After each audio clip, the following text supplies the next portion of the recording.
Wah, guys. This is going to be our last stream, chat. This is going to be our last stream, guys. It has been fun. It has been amazing. But alas, all good things must come to an end. It has been an honor being your streamer for the past 2.5 years. Unfortunately, tomorrow I will be. Holy shit of Luffy! Thanks for the 4 months. Holy overworker taking a break. Absolutely right. So from tomorrow onwards, I will no longer be streaming. All right. For 5 days, guys. Whoa, a 5 day. Wait, actually, is it 5 days? 16, 17, 18, 19, 20. Almost 6 days, guys. 6 days, guys. I will not be streaming for 6 whole ass days. Oh my god. I might as well retire, bro. I might as well just put the fries in the bag, right? Bro, I might as well just go and get this. Where is this? Bro, I might as well just do this right now, Bro, 6 whole ass days? Oh my lord, guys. That is basically like 6 years. It is basically like 6 years in terms of like streamer time. But yep. Today is gonna be essentially my last stream. I'm gonna crank out as many of the content that we need to do as possible, which actually we already finished a lot. I'm DTF for this couple of things, which shout out to my mod Palm Topu. Yeah. Because I wanted to cook up a little bit of a chill little, let's start a little bit of a war, start a little bit of a drama, if I can say so myself, right? Right before I go. I think this is an excellent time. Do you guys remember this? Our tier list for pool value. So right before I go, I figure why not just cook up this couple of tier lists again. Just a little bit of re-evaluation and see where it stands. And then since I'm gonna be gone, there's no such thing as drama, there's no such thing as war, as long as I don't look at them happening, right? So yeah, today we're gonna be cooking up the tier list, the pool value tier list for the units, for the light cones, as well as the Eidolons. Just a quick little yapping session. I think the last time we did it was I think it was like 4 months ago or something. I don't remember when was the last time I did it. Wait, hold up. MrPokke tier list. Holy shit, guys. Bro, tier list videos cook, bro. Oh my god, people love tier lists, bro. Yo, chat, yo, mod. We need a tier list emote. I feel like as a gacha channel, tier lists are like the fundamental foundation of like any gacha channel. We need a tier list emote up in there. I think this was the last time we did, which was who to pool in the second anniversary pool value tier list from 2 months ago. And yeah, it's time to revisit this a little bit because I think a lot of things have changed in the past couple of era. So for example, when you can just like okay, we're gonna adjust this as we speak. We're just gonna adjust this as we speak. It is gonna be fantastic. In any case, I'm not sure if you guys have noticed.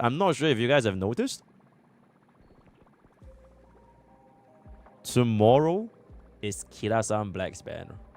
Alright? Tomorrow is Kira-san's Black Spanner.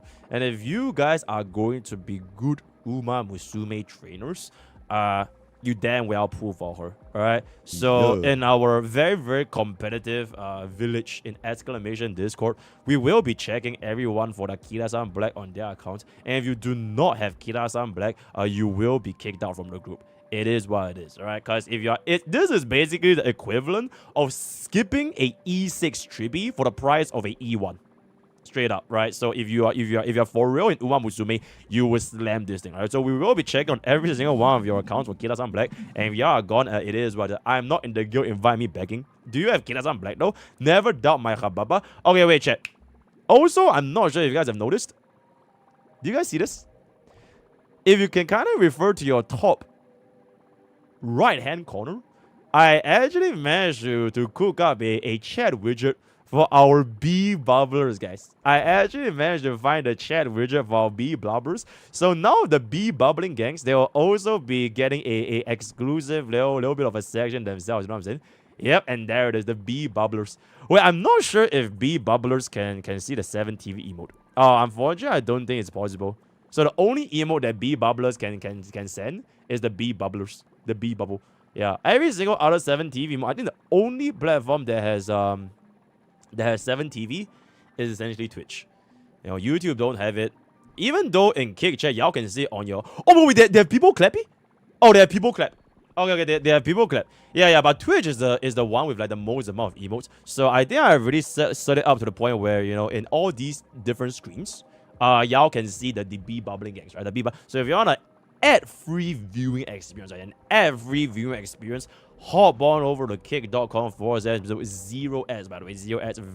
My kickers wouldn't go, and read that you can enable 7. Okay, the thing is, I already enabled 7TV on Kick, right? But I don't know why it doesn't show up though. Like, I have already enabled it. But like, for some weird reason, it just does not want to show up. Also, yo, JDXL, what up, bro? It's been a long ass time. Wait, let me see if... No, I have already enabled it, guys. It is already enabled. Let me check. Yo, yeah, it's already enabled. Enable 7TV. But somehow it just doesn't want to show up. Which is very, very strange, unfortunately. 7TV. Yeah, 7TV is enabled. So, it is what it is, but yep, that was a little bit of an update. I see in... Yeah, you guys can see on the Kick Chat, but I don't know why it doesn't reflect on like this chat which over here. But it is... But you guys, if you guys are on the Kick, you'll see the 7TV most popular. Okay, but in any case, yo, chat, I have a lot of things to crank out today right before I bounce. I haven't even packed my luggage. I haven't even like packed my underwear in the bag and everything. I haven't even got... I have so many things to do, and my flight is in My flight is in 15 hours, guys. My flight is in 15 hours. And here I am streaming, bro. Gaja's Mac already got on the plane, by the way. Gaja's Mac, he's already on a goddamn plane. She's already reached Shanghai. I'm like one of the last guys still here streaming to y'all. Holy overworking, holy over. Can we get 50 big booms? Can we get 50 big booms? Either 50 big booms or 5 subs. I'll take any of those. Thank you so much. Okay, but in any case, I do want to crank out the Nexa versus Herda tier list as a not really tier list. Like I told you guys, right? I wanted to see for myself the allegations between Herda and Nexa, and this is pretty much the last thing that we're gonna be doing before I finish up everything related to HSR, right? So, where is the thing about? Where is Mr. Nexa actually? There we go. This guy right here. What's up? This guy right here. He is. What the hell? Okay, let me steal this from Archer because I don't think we're gonna see Archer. This guy right here. Oh my god. Yo, Mindblower gifted 5 subs from Super Chat. Bro, just lying for fun. Yo, Mindblower, thanks for the 10 months, man. But yeah, we're gonna see if Nexa is truly the most undervalued DPS in the entirety of version 3. So we're gonna... Okay, so how we're gonna do this, right? Is... We'll cook up a run with a Nexa as the hyper carry, and I'm guessing this is pretty much the way to go, right? Where is Hia? Okay, wait, yeah. Do we use Hue? Nah, okay. We'll try this run. And then, aside from this, we'll try the run with Herda herself. So something like this, I think it will work, right? Something like this, I think it will. So it will basically swap out Sunday as a main DPS Nexa, or we swap out to D Herda as a main DPS Herda. Is there anything else that we need to... He's leaving in 6 days, and there it is. I'm not... why is it titled the final stream? I hate you. I hate you, that's why. It's okay? Okay, so we're gonna run this with first half, second half, and then that's gonna be that. And this will probably be like my last testing videos using a consistent bubbin as well as a here, right? So that 3B instead of bub. Okay, you know what? You're cooking. Yeah. You know what? You're cooking. Yeah, Tib is more relatable than E2 bubbin in this, right? Okay, you're absolutely cooking. Okay, we're gonna run this. Let me just slap this on real quick. Oh, I have an account review. Okay, yeah. Okay, we're gonna do the account review as well. Yeah. Okay, so Herda and Nexa. Account review. Tier list 1, tier list 2, tier list 3. And then we have oh, YouTube frogs. I am so sorry. YouTube frogs. I'm gonna have to kill you guys for the last 2 hours of today's stream. Cause today we are gonna be playing a super gooner game.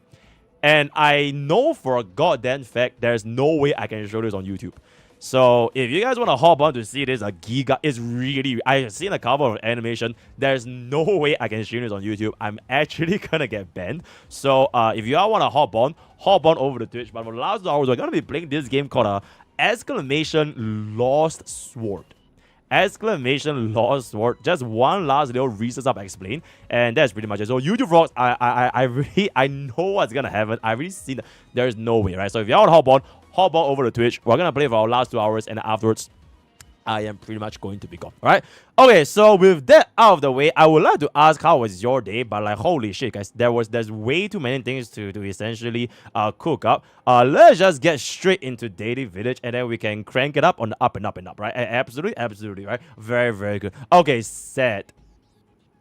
Fuck all this. I love. Ooh, and there it is. Can we have this emote since you say it so much? Exceptional. Dude. This is very good. Honor. Woman burns incense paper in Chai Chi live lobby, sparks fire and blackout across the entire HDB block. Meanwhile, in the afterlife. Wow, they got us a HDBs, yeah. Crazy. All in. It's not worth it, little bro. Manga cheddar.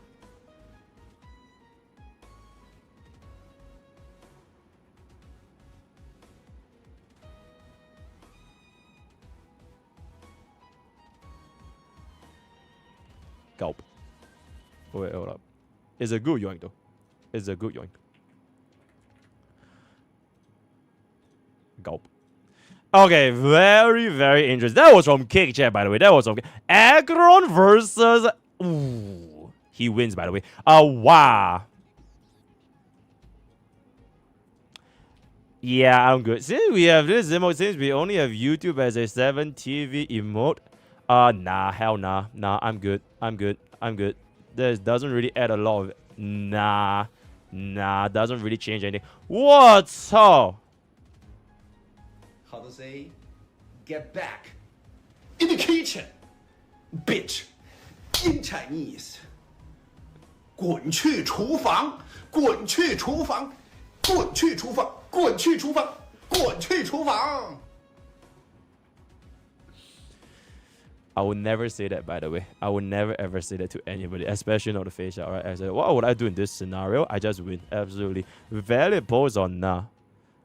There's way too many things. Actually, and there it is. There's a lot of reason to love Golden Shippu. Very good. My home TV uses my YouTube account, and MrPokke Live got featured. Now I got my family getting mocked by him. What was I? Oh my god, though. That is crazy, man. That is a crazy screenshot, though. That is a crazy. What the hell was I saying? Oh shit, that is kind of crazy. That is kind of crazy. Thank you so much for introducing me to your family. I'll tell your mom to sub up, by the way. Tell your mom to be a tier 3. Whoa.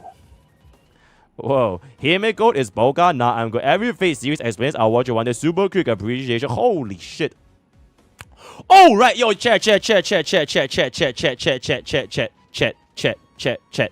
Let me show you guys something. Okay, not a Uma Musume stream, but I gotta show you guys something. I gotta show you guys this right now, guys. Yo, you would not believe what happened yesterday, guys. You would not believe what happened yesterday, guys. Give me 1 second. Let me show you this real quick. Hold up.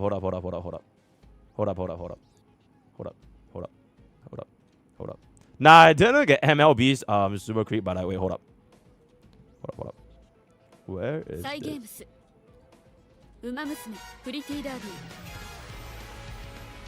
Okay, real quick. Give me 1 second. I need to show you guys this real quick. Bro, yesterday night, right? But before I went to bed, I realized that I had a couple of like these tickets. Right? I have a couple of these tickets. Okay, my energy is never maxed out anyways because I'm a good trainer. Okay, so I have a couple of like these tickets. Right, so these tickets, they are different from your support card tickets. So you actually cannot use these tickets to pull Kita-san Black. It's like a different currency. So what I did was, I used one ticket to just do like a single pool, because I was praying to God to fill up my 15 horses. Because I need 15 horses for Class C, or rather Class 3, in order to do the 15 versus 15, right? Oh my god, guys. With a single ticket?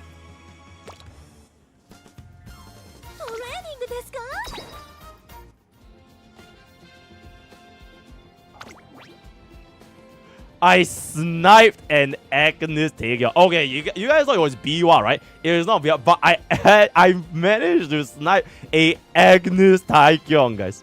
Oh my god, I actually wanted her more than B1. But holy shit, so because of this Agnes Taeyeon, I actually managed to procure my full team. My full team of 15 as of this current moment. Oh my god, though. Absolute cinema. Absolute cinema. Yep, I got the Monka's crazy woman. So this is my current PvP team right now, and oh my god, I think they are absolutely cooking, guys. I think they're absolutely wait. Okay, we'll do one test match over here. Okay, let me cook this rod real quick. Right? Alright. Oh my god, he has a lot of 5 stars, guys. He has a lot of 5 stars. Alright, hold on. He has a lot of 5 stars. Alright, easy W. And there it is. Easy W. And there it is. Easy W. And there it is. Oh my god, guys. Bro, I swear my PvP team is so fucking solid now. Oh my god. 5-0 victory to Big B. And there it is. Holy shit. 5-0 victory, guys. Oh my god. Oh yeah. And the thing is, I haven't even raised up Makitake. Like, she's the only horse that I haven't even raised. Because every other horse I actually gave like a more or less decent-ish enough rating, right? This horse, I don't know, I heard she's completely fucking useless. So I didn't really even want to raise her, but maybe I probably have to. Because the thing with the 5v5, right, is that it just takes into account like your fastest horses anyways. So if my Dawei and my Vodka can secure like rank 1 or rank 2, it doesn't really matter what my last horse is, right? Just let her be a debuffer. Give her a debuffer build. Okay. The Kirazan Black banner is tomorrow, by the way. The Kirazan Black banner is tomorrow. Like, when this banner goes away, this is the Kirazan Black banner. Wait, no, this banner. Yeah, this banner. When this banner goes away, that is the Kirazan Black banner. Wait, actually, yo, chat. We have a couple of paid carrots, guys. Yo, chat, but what if?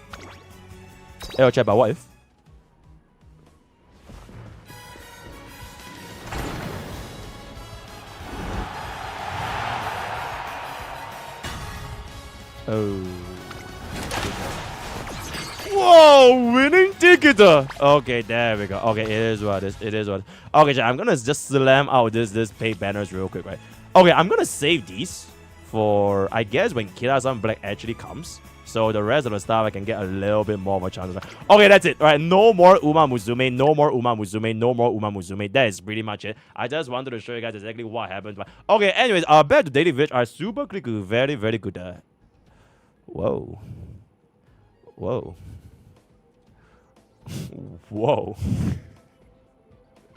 Holy shit. Yo, chat, fun fact. Yesterday when we were doing our kick stream, right? Or was it the day before? I found out who was the Giantess horse, by the way. Apparently, the Giantess horse is like 1/8. Is like the tallest, biggest horse in the entire game. And she also has the biggest Aboba. Even bigger than Super Creek. Super Creek is the second biggest Aboba. And I think Taigi Shuttle was rank 3. Brad's Creamy linked me that shit, by the way. Brad's Creamy ranked me that shit, right? So it is what... Okay, let's come further. Maxon's 40-minute ones on the walls dinner time. Yeah, let me know when I have time. Whoa! Time stamped.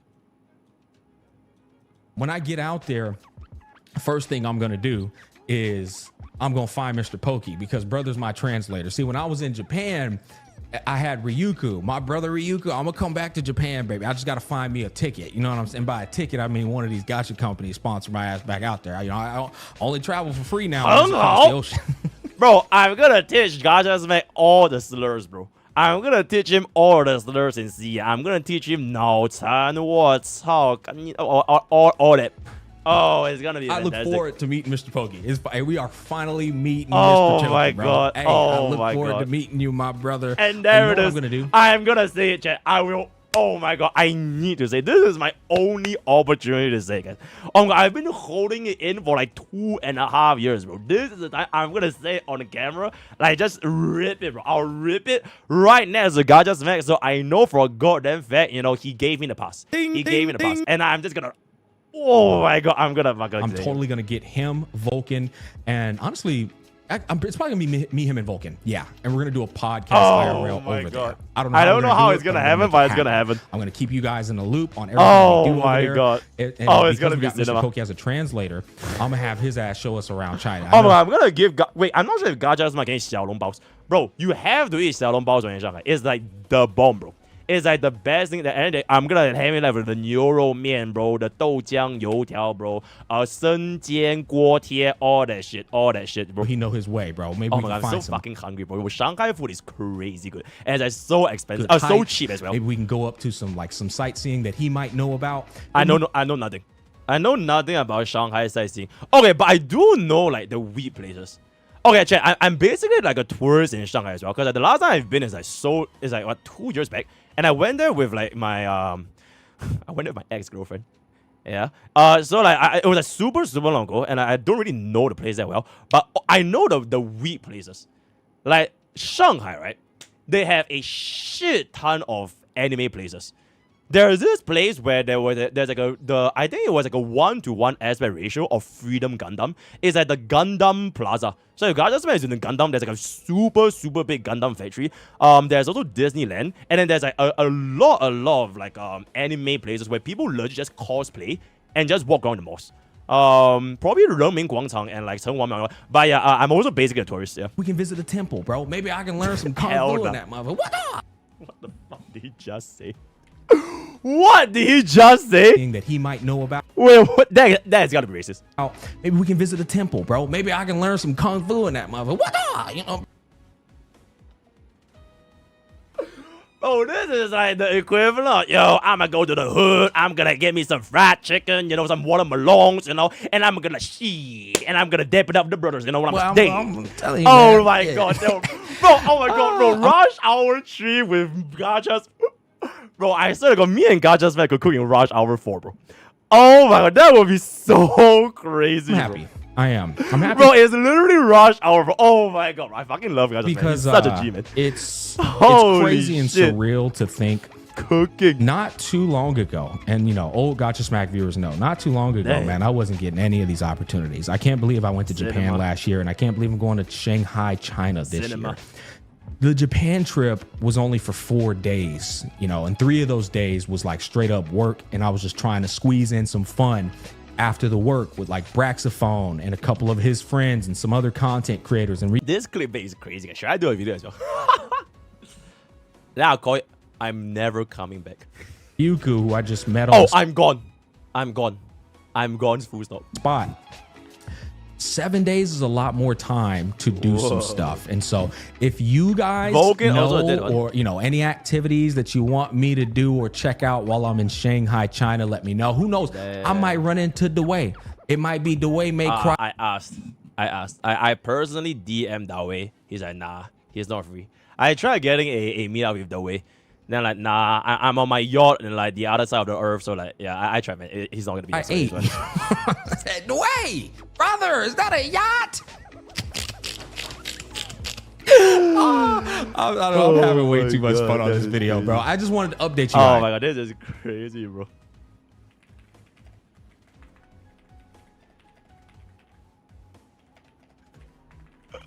Oh my God, bro, that has to be racist, right? This has to be racist. You Where know, was it? 3 of those days was like straight too long ago. Maybe we can go up to some sightseeing that he might know about. Maybe we can visit a temple, bro. Maybe I can learn some kung fu in that mother. What? You know, but Oh God, yo, please make this a clip channel video. Please make this this is crazy, bro. Yeah, make this a clip channel video. Yeah, okay. I would love to show Gacha Smack, but it's not I know the place. I'll probably bring him to like, you know, Chenghuang Miao, Waitan, probably Dongfang Mingzhu, but like, these are like the standard like Shanghai touristy places. I'm not sure if Gachas likes Disneyland. I think Disneyland might be a bit of out of his, because we're both basically unks, right? So yeah, and I eat all the good food, and I show him all the anime. Oh my god, there's so many anime stuff in Shanghai. It's crazy, bro. All right, see you guys at the clip channel. Bye bye. Tell him how the mom means thank you. Oh, absolutely. Oh my god, that was a crazy video, bro. Hangry. And there it is. The fat fucks of this gacha space, bro. Why are they so fat? Okay, why are they so greedy, bro? Why are they so greedy? Absolutely. I somehow achieved 0 HP Blade global passive. Usual new EP very good. Agnes Taiki also. Oh, I just.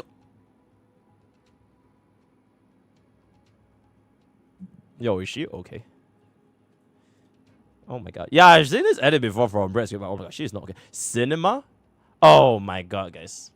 We are literally about to expose the Herta. We are literally. Wait, where is the thing again? Where is my game up? Bro, we are. Oh wait, wrong game. We are literally about to expose the Herta, guys.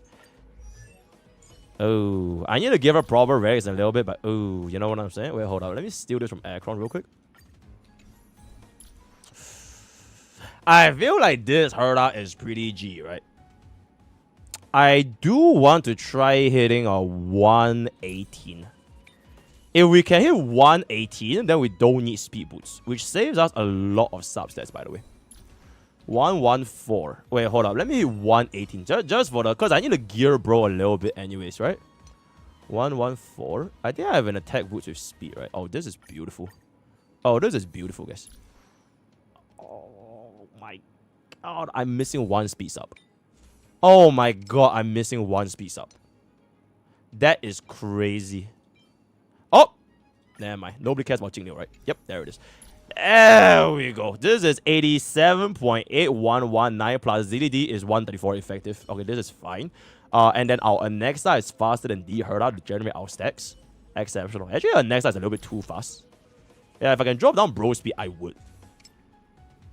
Whoa. Alright, give me that. Okay, wait, Wizard, give me 1 second. Can you give me 1 second? Can you give me 1 fucking second? Holy shit. Can a brother have a break? Is that racist? No, right? Okay, anyways.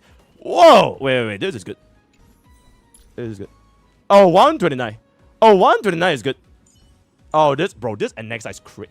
Okay, respectfully, my Anexa looks crazy fucking good. Is this not a crazy Anexa? Holy shit, bruh. Holy shit, bruh. Bro, this is a crazy Anexa. Oh my... Wait, chat, I might have one of the best Anexas in the world. Bro, 4 subsets, 5 subsets, 4 subsets, 4 subsets.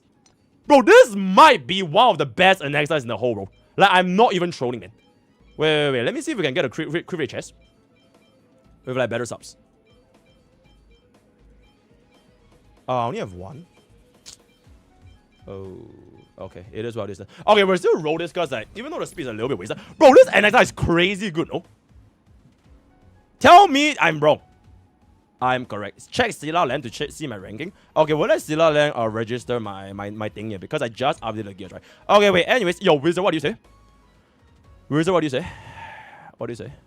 Wizard, what do you say? Is this good tier list?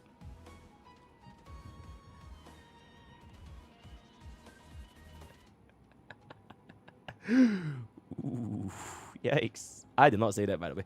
Okay, let's wrap it up a little bit. Lore accurate assassin. And there it is. Grog has a mini envelope that's very good. Gulp. I've seen this before. What's my favorite Uma Musume says about you? You have no friends. You're cool. I like you. Okay. I genuinely feel that as... Okay, yo, clearly y'all can do this. As of right now, I don't really have a favorite as of right now. I wanted to say Golden Shipper, but like, bro, liking Golden Shipper is like, it's so mainstream. It kind of killed my enjoyment for Golden Shipper because everybody likes Golden Shipper, right? So I'm waiting for the her. I'm waiting for the her to eventually come. But I think if I had to pick one right now, if I can only pick one, I want to say Oguri Kepo is also very mainstream, right? But she's so fat though. Jungle Pocket. I want to see when Jungle Pocket comes out. Because if Jungle Pocket comes out and if I fuck with her personality, yeah, I think Jungle Pocket might be. Because she's literally called Poke, right? Okay, but let's just see what they actually say here. You don't have many friends, but you're adorable to talk to. You're a good friend. People generally like you. Ooh. You're either super chill or the most scary person alive. You love drama. Wait, she's literally Farina, by the way. She is literally Farina. You pick DPS in every game you play. You're goated, by the way. You're a winner. You never give up. You're definitely artistic. You take racing lore very seriously. You want a girl that could beat you up. You're a hardworking citizen. You're clinically unhinged. You don't want peace. You want problems. You argue with walls and win. You listen to 2000s anime openings, and you probably like VTubers. You unironically call people bestie. You're soft, sweet, romantic. You probably still believe in soulmates. You have problems. Okay, she's basically facial, right? She is basically facial, but like less big. Vodka, to a certain extent. And the Ogre Capo is basically facial, but like if facial was fat. You're unbelievably based. You should be the only mother trucker getting praised. And that's it with the video. If you liked it, like, comment, subscribe. I have no idea what the hell I just watched, but alright, see you guys in the clip channel. Bye bye. Very, very good. When you stop playing your favorite game, yeah, we're chilling. Our journey ended 10 years ago. Whoa. Wait, what is this? Wait, Baka? Wait, what? What? Where is Baka? What? Where? Ban that emote. No more subs until the emote is replaced.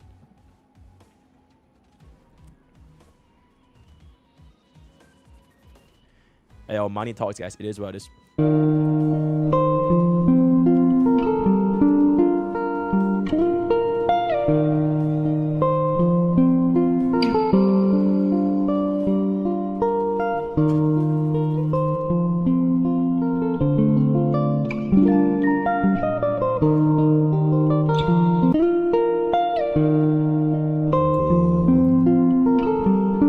Oh my god, oh, 20 subs and yo, chat, this is why Huan Huan is the best in the whole world. Huan Huan is literally the best unit in the entirety of HSR. You know, absolutely nobody will ever power grip Huan Huan. She is the absolute GOAT. She is the greatest of all time. Absolutely. Hail Baga player, hail Baga, absolutely. And there it is.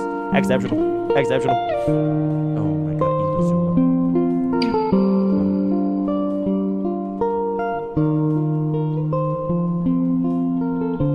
What even is this place? Oh, it's the ocean place. Yeah.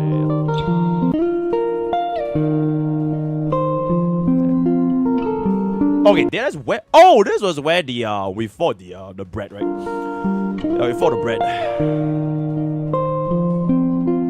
Oh my god, Farina.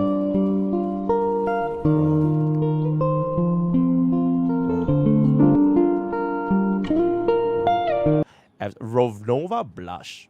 And then see you guys on the clip channel. Okay, very good. 20 cm, 170 kg Dawn Maker. That's very, very good. That is very, very true. Read this one is more neutral.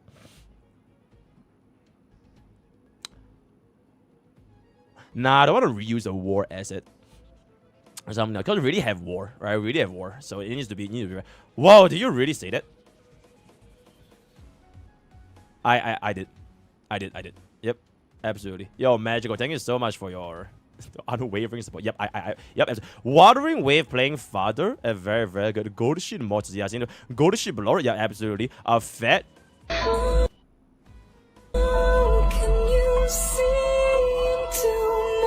Okay, I'm sorry this DMCA, but I am very, very good.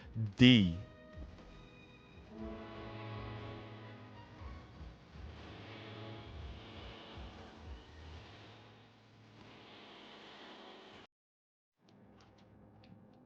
Because she just got one shot, I guess. She literally just got one shot. Holy shit. Holy. Alright, by the way, if you guys have Ura. Alright. Wait. Chat. Okay, not a Uma Musume stream, but if you guys do, what you call it, think that Haru Urara is not meta, she is dead as. She dead as is, guys. She dead as is. Because once you reach this stage, right, no one else can fill this slot. Like, even if you have Ogre Kepu and you have Basado, you need a Haru Urara to be on the disc because no one else in the game can actually run this unless you have Taiki Shadow, right? Because if you are someone that put for Taiki Shadow and you got her, you can technically swap out Taiki Shadow for one of these, and then you can kind of bench her.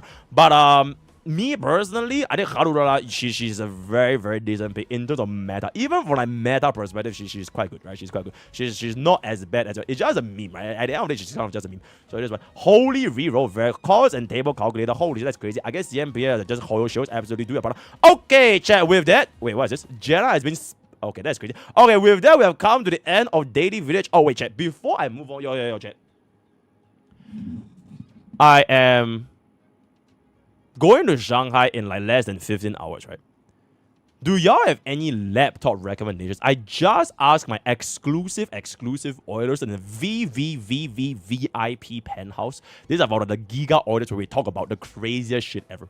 The craziest shit. Pokke secret. So if you guys have any like laptop recommendations, right? Okay, like I'm traveling to whatchamacallit. Yeah, I've been researching like lightweight laptops, right?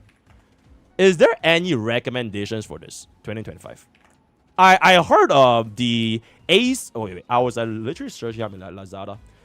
The one that I saw is called Acer's ZenBook A14 chat. How is that one? Acer's ZenBook A14 is 1.6. Just get ZenBook. Is it good? Get Legion 7i. Nah, I just want like a not really to like play League of Legends or like what the fuck. It's just like if I were to travel overseas, like for example this Shanghai trip, I can still have like a light laptop that I can like look at Discord, watch anime, reply emails, maybe handle OBS, and we can like do a couple of streams in there. Because in the hotel room it's gonna get kind of boring, you know what I'm saying? Just buy MacBook. Don't buy anything Apple related. Get a tablet instead. I don't think tablet can stream OBS, right? Just buy a MacBook. Wait, is MacBook actually the GOAT? Surface Pro is very chill. MacBook is actually the best laptop. Wait, that's MacBook is the best. ZenBook is like, and you can play Uma Musume. Okay. For the love of God, don't buy a fucking MacBook. MacBook if you have the budget. Hell nah, for the price is not. MacBook is based on iPhone. Who the fuck said that? Acer's Zephyrus G14 is pretty good. Acer's Zephyrus G14. Okay. I will take a look at how this looks, right? Okay, my internet is okay, wait. Oh, whoa. What the are you insane? But that is crazy.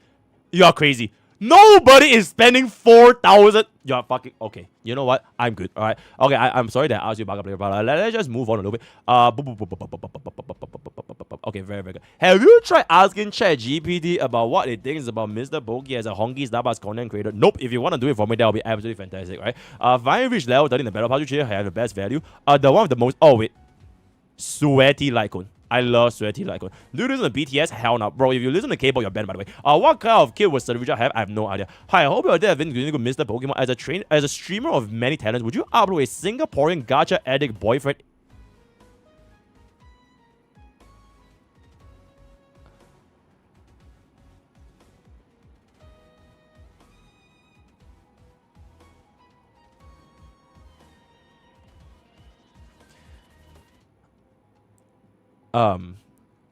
I'll think about it. Should I stop giving money to greedy and stupid Dawi and give absolutely sub up right now, Glogi? When are you watching Prism Ilya? What is Prism Ilya?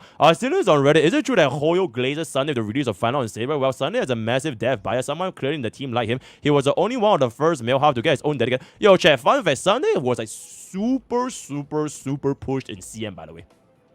I literally remember, I think like last year, they were like running Sunday ads like all over the place. Like they really marketed a lot of Sunday in CN. Yeah. A little bit towards the extent of Jingyuan as well. Heavily relevant. Yep, we'll see how that goes. Chibi is a bit special because they want her to be good. Too high market, blah blah blah blah blah blah. Yeah, we'll see how Sarija goes. We'll see how Sarija. Can I push in the Sunday? That's crazy. Would you want fake Carnival Phantasma after Uma Musume? Wait, this is the one, the happy one, right?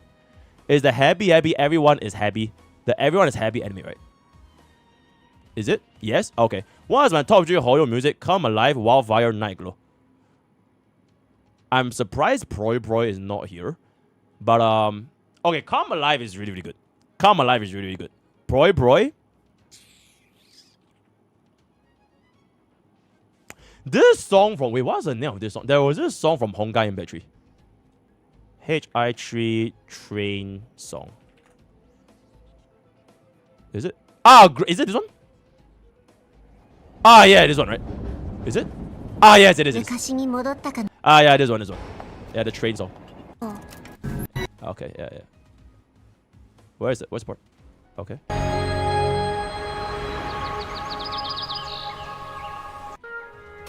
Where is the song? Where is the song? Where's the song?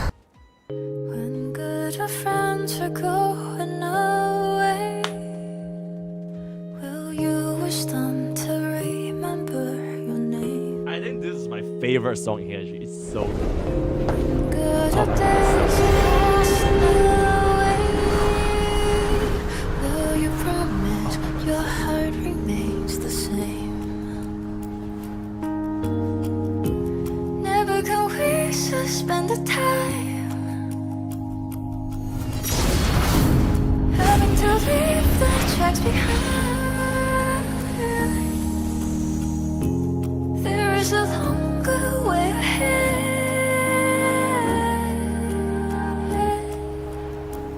After all, there used to be a storyteller who always painted the sunshine and the rain. As you eventually grow up, spending a lifetime to taste of life and pain. Never can we suspend the time, having to leave the tracks behind. There is a longer way ahead.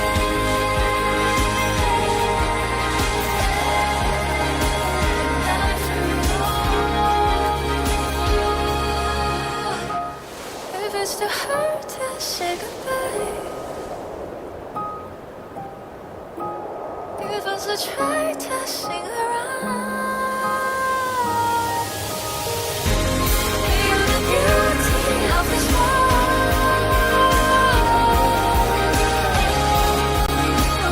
Always shine. Oh, that shit. That period of reacts, right? When there was this period of time when we reacted to every single Honkai Impact 3. Oh my lord, bro. That was like one of my most enjoyable trailer reacts. Like when we react to every single cutscene. Oh my god, bro. This game, even though I'll probably never play it because it's 10,000 years old, but oh my god, bro. So much feels, man. Yeah, I think this is probably my favorite song of all time from all of Hoyoverse. And I don't even know what the hell is the lore behind this. It's just such a banger ass song, right? So absolutely. Odds on adding a hit just like a dare. Give me you go. RMC was a consistent and Jiaoju was mounted. Nobody cares about Jiaoju anymore. Is this better? Teep. Alright, fine. Very, very neutral. Teep. Odds on blah blah blah. Would you actually say point my if I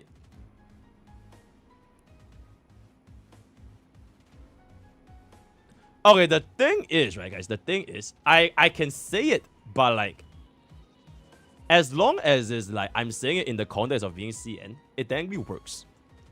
So this word, it literally translates to dead.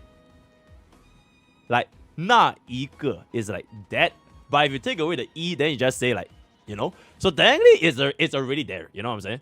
But yeah, I kind of want to just see what's up. You know what I'm saying? E1 Archer or E1 Saber, blah blah blah blah blah. E1 Archer, absolutely. We're gonna miss you so much. Have an incredible time. I can't wait for the comment. We'll all be here waiting. Oh my god. Thank you so much, Sergio. Taking out a loan for Kira-san Black is not stupid and greedy. Oh wait, chat. Did we upgrade the HSR command? I kind of told Photo to upgrade the HSR command. Does it work? I want the Photo to remove this into, instead of Gross Frontline 2 is Uma Musume, and then instead of this picture is this picture over here. So eventually when the thing gets updated, yeah, like we'll just replace it with this. The exclamation HSR, then it'll show me right. Okay. Well, chat. This is my final daily village. Wait, does Nikkei work?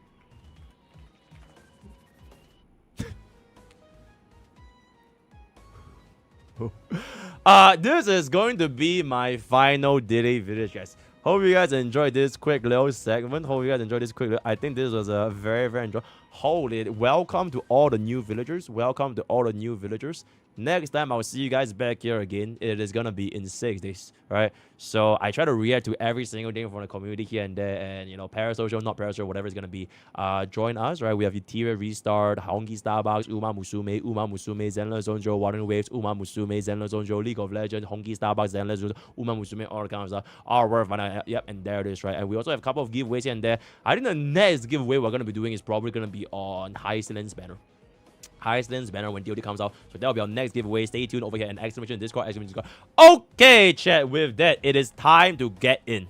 It is time to get in. It is time to get in. Not this game. It is time to get in. Right? It is time to get in. YouTube rocks. Like I mentioned just now, I cannot play Lost Sword on YouTube. So if you guys do want to check out the Lost Sword game, Lost Sword, you do need to hop on to Twitch later on, right? You need to hop on to Twitch a little bit later on because the game is way, way, way too yabe to be played on the thingamabob. So yep, just take a little bit of a notice. Give me 1 second. JDXL, get the Razor Blade. Razor Blade. Wait, hold up. Razor Blade. What is this? Bro, are laptops always this expensive? Wait, is this like the normal price? Bro, I thought laptops were like $1,000, bro. Omega? Wait, where is Omega? I'm driving to Paris next Monday. Do you have any recommendations to do?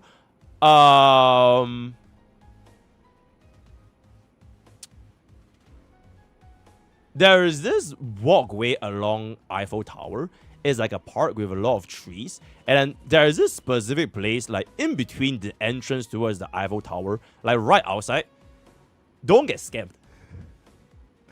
Yep, I think that is my best recommendation, right? Because when I was in Paris, I wanted to go and see the Eiffel Tower and everything. There was this like huge group of like scammers, and they were like playing this like there was this game they were playing. It's like they were like put like a bunch of like cups, and like there's this bubble.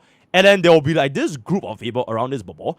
And the same exact scam was also in like UK. I'm not sure if it's like a Europe thing, but like, it's everywhere. Especially in the Eiffel Tower. So like between the junction, in between when you go into the fucking tower itself, it's like this like glass door. And then bro, before that, there's a huge stretch of people. Don't get scammed. Don't play. Cause like, oh my god, bro. It's crazy. Just get a Zenbook. It's an all-round. You don't need a 50. Yeah, I don't need a crazy laptop. I just need a laptop that technically works. Then it's gonna be good enough. Yeah, bro, my laptop is 1K. Yeah, bro, $3,000 for a laptop is crazy, guys. It's legitimate. I don't know how the hell y'all have this good of a laptop.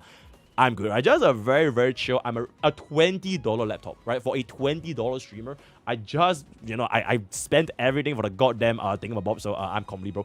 Just get a generational MacBook. I heard MacBook's ass, right? A modern MacBook is good. Guys, he's not... Yeah, check, I don't need a gaming laptop. I just need a laptop that can like do like basic stuff, because I'm still streaming on like my PC setup, right? This is a $10,000 PC, guys. So I don't know if a normal laptop can stream. It's just OBS, though. Wait, check, give me 1 second. Let me go ahead and take a piss. I'll be right back and let me grab my dinner. I need my protein bar, bro. I'm starving, guys. Give me 1 second. Give me 1 second.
MacBook of a boosts. Okay, chat. How about just join Discord? Because there's no way I'll remember what y'all saying. Just join our Discord.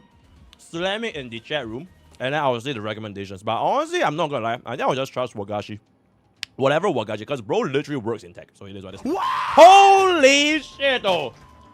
Hello, Toro Red. What's up? Welcome, welcome, welcome. Yep. Wait, what were y'all been doing?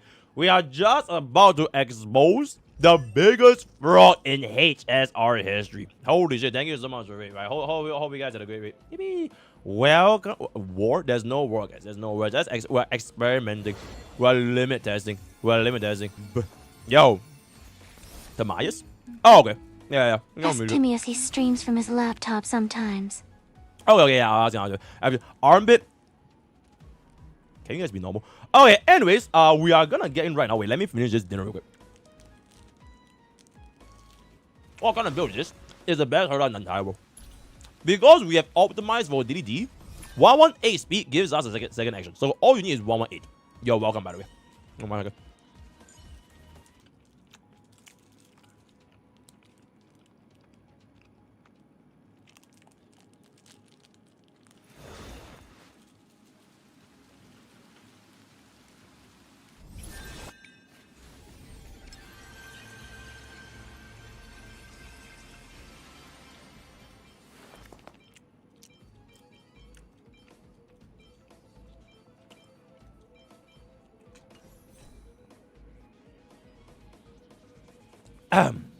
Five, 4, 3, 2. Okay, enough of the laptop, guys. Holy shit, can you guys be normal? Holy shit. Log into this. I need to clear so many of this stuff before I leave you guys for 6 days, bro. Right? Give me one. Okay. Welcome back, ladies and gentlemen. Future Poke speaking. All right. So today's content is pretty much gonna be one of our last little tests regarding the Memory of Chaos. For this particular test today, we are gonna be basically referencing this absolute banger of a tweet that happened, I believe. How long ago did this happen? So this particular tweet, which hit a absolutely diabolical 1.1 million views with a M, where essentially the Herta has fell to tier 0.5 and Anexa has went to tier 0. And today we will finally put this to the test as to who is truly the fraud, and is Anexa the actual most undervalued character in the entirety of version 3. Let me take a look at what the comment section.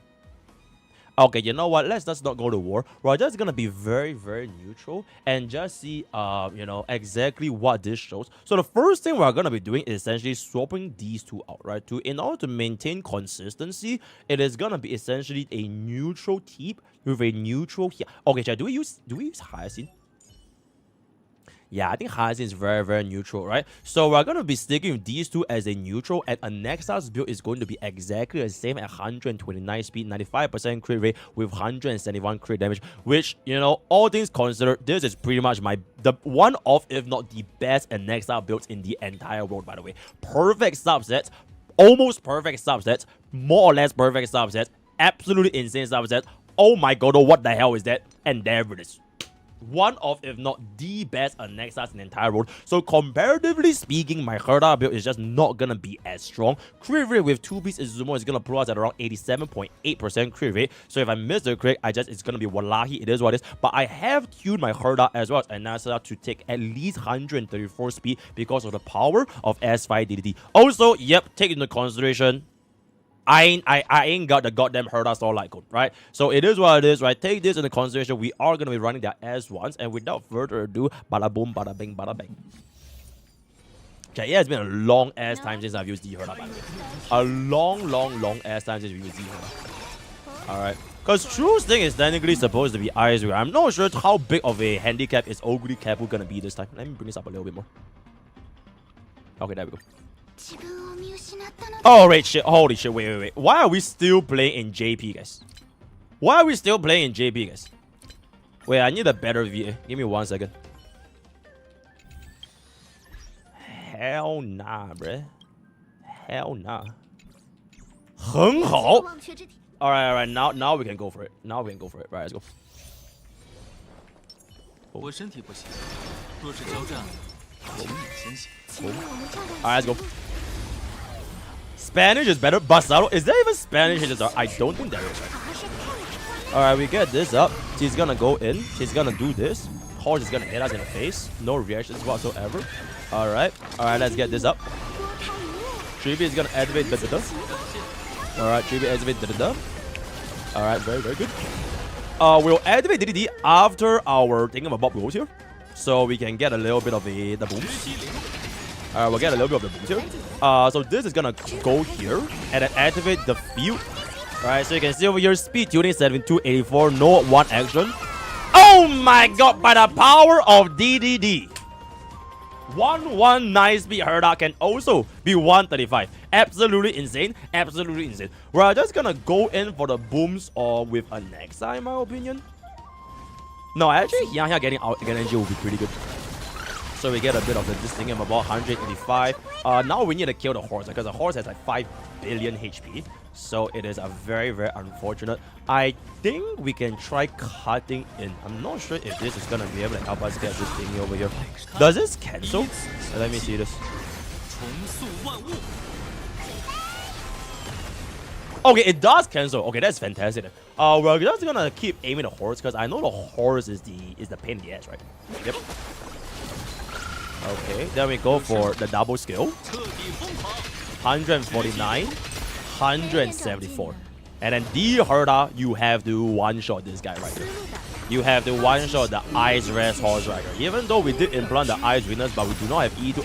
Okay, you know what? 365k out. I do believe this should be enough to get us into phase 2. Or rather wave 2. Out of very last action. Booms.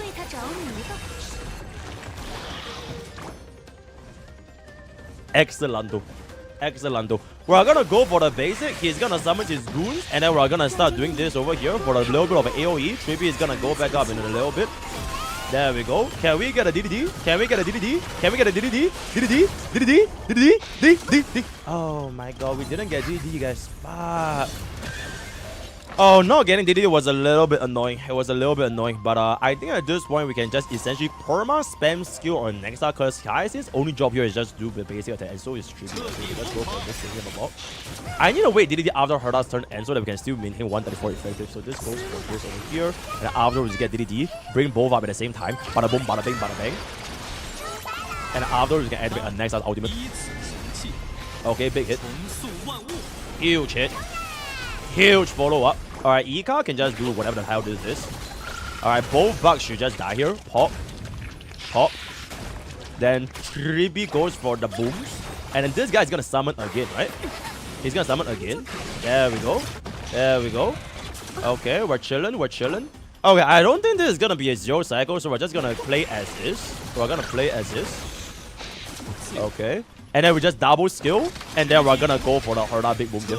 192 into 194. Then this is gonna be a boost for 339k. Throws back up with an ultimate. Oh my god, 628 pops this over here. Okay, unfortunately, because this is a very awkward position, I'm not gonna activate my skill because there's no way we're gonna 0 cycle. So we're just gonna do a basic attack. Alright, 2%. And then this is gonna not kill because this game absolutely fucking hates me. So we'll get DDD up. We'll get DDD up. And I hopefully hope that, yep, and there it is. Very good. The horse actually goes away here. He starts summoning his goons. Pops this guy in the face, should be completely fine. Whereas 0 AV, then this guy's gonna hit me in the face. Okay, exceptional. Start healing, and then we're gonna go for. Yeah, so this entire time, Hyacinth is completely skill point positive. We do not need Hyacinth skill whatsoever because we'll just give all of our skill points into a Nexa as well as the Herda. Sorry, so we're just gonna keep doing our basic attack. Herda has a skill here. Sorry, Trippy has a skill here. And Nexa will do the double booms, yeah? Double booms. Oh! No double booms. Alright, because the thing went away. Okay, that's my bad. Alright, okay. Additional skill is still additional skill. This is a little bit more of a bounce. And then this should be enough for a double Herda bonus, right? Because it's 2 skill points. I activate this enhanced skill, it should kill all of the bugs. And I cast my ultimate after he summons. Right? So after he summons the next bugs, it means that I have a little bit more targets, which means that we have more booms. So I'll just wait for him to come up from this phase, and then we go for it. Okay, I take it back. He's dead. He's done. Yeah, he's done. Okay, never mind, he's done. So that is going to be a 1 cycle dispatch. Very, very decent with amount of action because we actually save out that 1 additional enhanced skill. So that is gonna be a 1 cycle dispatch running main DPS Herta with sub DPS Anexa. Now we're gonna take a look at what this performance is gonna be like on the second half, right? So for the first half, let me come back to you guys in just a brief moment. Okay, give me 1 second. Let's slap on a relatable ass clear over here. Alright, relatable. Relatable. Relatable. And where is the last one for maximum relatability over here? Yeah. Okay, here, man. Why have both at the same time, guys? Wait, where is Jiao? Yeah, why if we run both of them at the same time? You get what I'm saying? Well, crit rate is a little bit cooked. Should be fine. Whoa. Oh my god, I have not used Jiao in so long. I don't even know what he looks like anymore. Holy shit, bruh. Oh my god. I feel so bad. Nah, I'm kidding. I don't. We get our 4-piece Eek. Can get this back to Jiao sick. Jiao sick. Oh, just... Wait, you're so right, guys. Wait, can just use Silver Wolf? Wait, Chat, you're so right. You're so right. Oh my god, you're so right, guys. I really do want to kind of change Silver Wolf's for... I don't really like 4-piece Ego on Silver Wolf because sometimes when she casts the ultimate on her, then it's like completely fucking wasted. So let's just run this here a little bit. Use Sunday for crit rate. Nah, I crit. It's fine, guys. And also, I'm too lazy to change Acheron into a whatchamacallit. So yeah. Jiao doing 20 Yo, Troncon, my rank 2 chatter on YouTube chat. Crazy.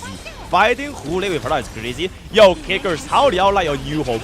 Yeah, now I like the top corner of the top right hand now. And you're like, I pictured it specifically right before they actually see the damage on it. So you can see like even though kick chat is over there, we can still see the damage. I love this new home. Clappy. B-Bubble. Can you read your chat though? I read the chat all the time. It's just that whenever we go into the discount showcases, if I were to read chat 100% of the time, it will just get off-railed and then one video will be like 1 hour long. So just a little bit too much. Streamer cares about kick. Bro, if you guys want to add free viewing experience, Kick is the place, by the way. Kick is the place for an ad-free viewing experience. Absolutely. Booms, absolutely. Horse dies. Can we 0 cycle this in 2 seconds? Oh my lord. Firefly goes in. Oh wait, Silver Wolf. Silver Wolf goes in for the defense reduction. Activates the Cyber follow-up. Gets out another Saki. Silver Wolf gets a slam over here. Very, very good. Gets in another ultimate. 9 seconds of Slash Dreams. Alright, let's see Aggro one-shot this but a bitch right here. Oh my god. Bam, bam, boom. Holy shit!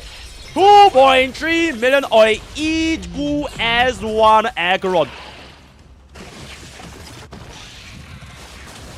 Okay, 1% is crazy. Okay, 1% is fucking crazy. Fuck. How am I gonna lose?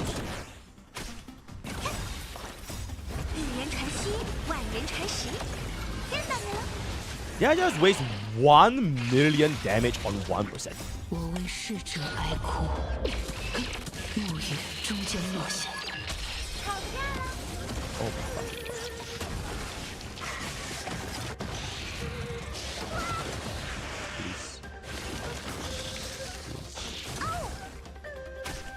别动了， Wait! DDD? 找到答案了。 Wait, DDD? 引渡徘徊， Oh my god, bro. DDD was not enough, man. Oh my god, DDD was not enough. Oh my lord. Bro, if only Cyber wasn't being a fucking dumbass and wasted the fucking ultimate on the 1%. Oh my lord, bro. Alright, 我 bro. 为逝者哀哭，木雨终究落下。 I think she missed her crit as well just now. Yeah, that's true. She kind of missed her crit as well. Jiaozhou could never. Okay, maybe Jiaozhou is better than Xiaowulf. Wait, give me 1 second. 我身体不行，若是交战，请你先行。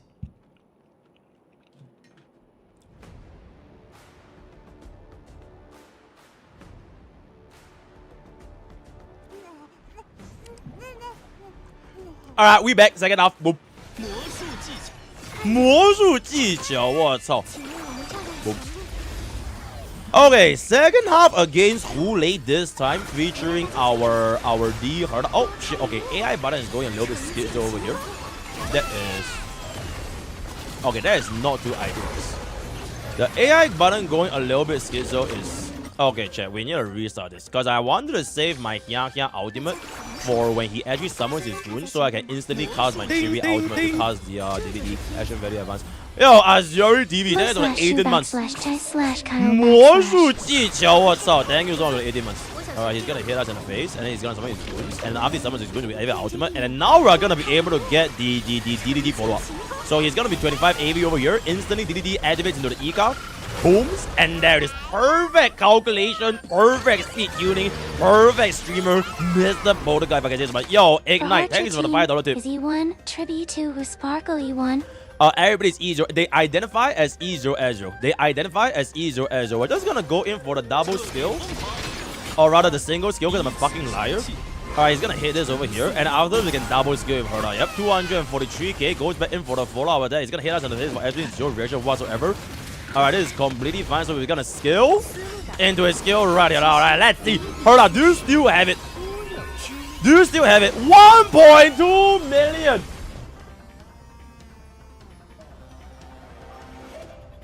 Okay, we need to slow down. Okay, she's killing way too fast. Because if I skill here, everything dies. We're gonna slow down here. We are going to slow down here. Alright, slow down, slow down, slow down. Or yep, this is fine. Slow down. Slow down. Alright, we're chilling. Alright, we're chilling. Okay, I want her to cast a skill just so that we can get an ultimate immediately in the next turn. Okay. Next out, don't kill them.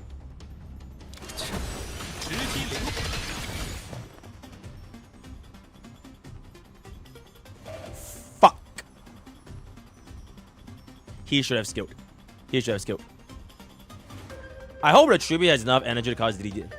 Ah, fuck, he should have skilled. That was my bad. That was my bad. That was my bad. Okay, can tribute give us DD? Okay, chat, that was 100% my bad. Alright, I'm running it now. I'm legit running it now. I should have just skilled with a nice over there. Alright, but other than that, it would have been the perfect first try. Other than that, it would have been the perfect first try. Yo, add the army crop that far out, right? Add the army crop far out. Okay, run it back again. Like I said, the same thing. He summons his goons. I get this up.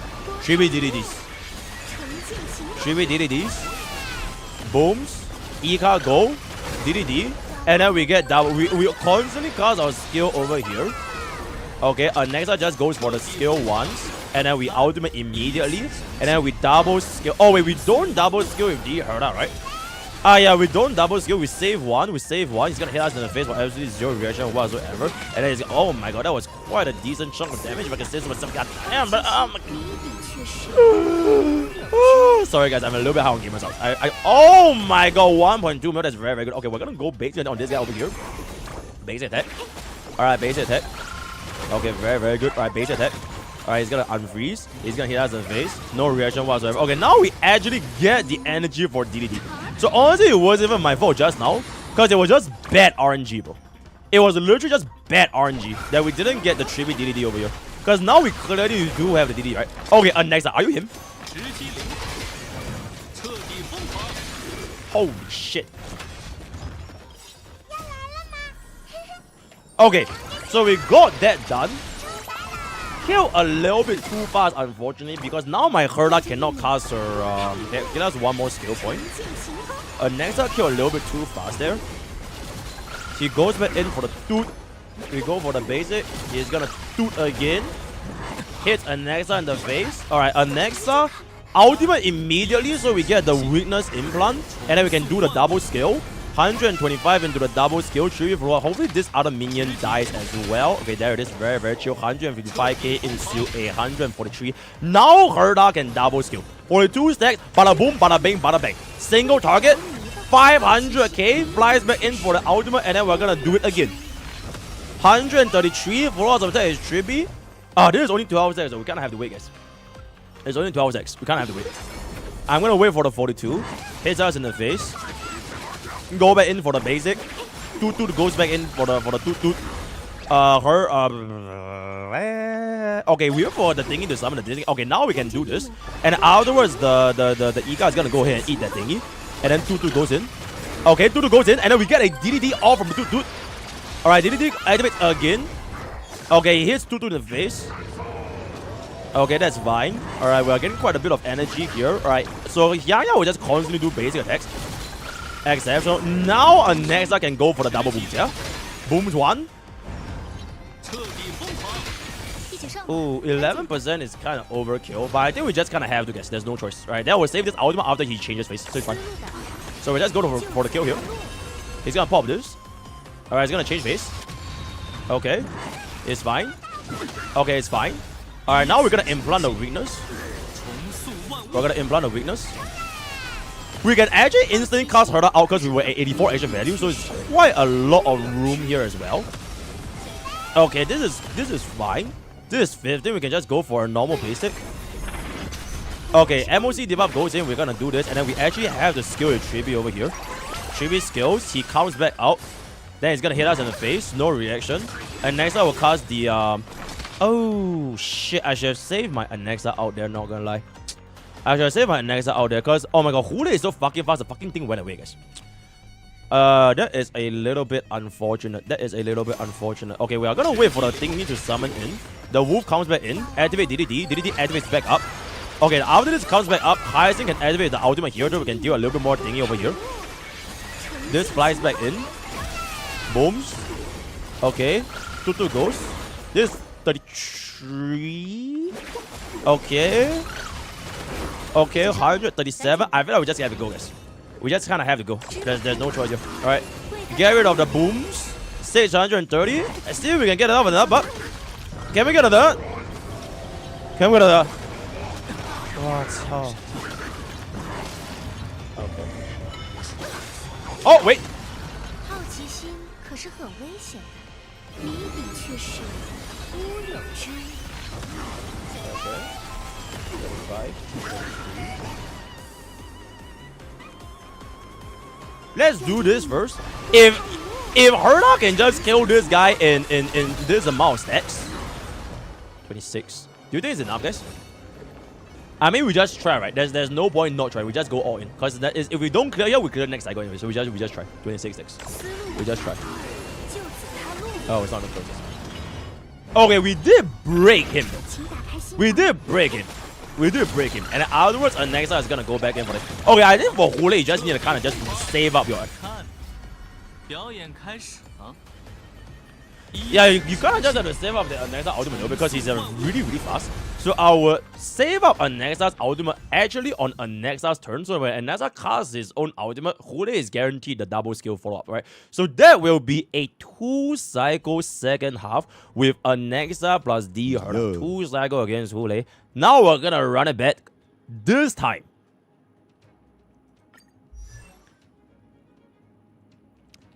It was nice knowing you. Let's go. I need to adjust the build a little bit. Alright, let me adjust the build a little bit. I think we can go for the crit damage chest now. Yep, there we go. 72. This is 92% crit. 92. 92 is kind of... Okay, let's bring this up a little bit more. Do we have a crit rate? Whoa, that's actually really good. 94. Can I see higher? 97.7, chat. I think that is completely fucking fine. 97.7. Yep. Okay, 97.7 should be completely fucking fine here, right? Yeah, it should be completely fucking fine here.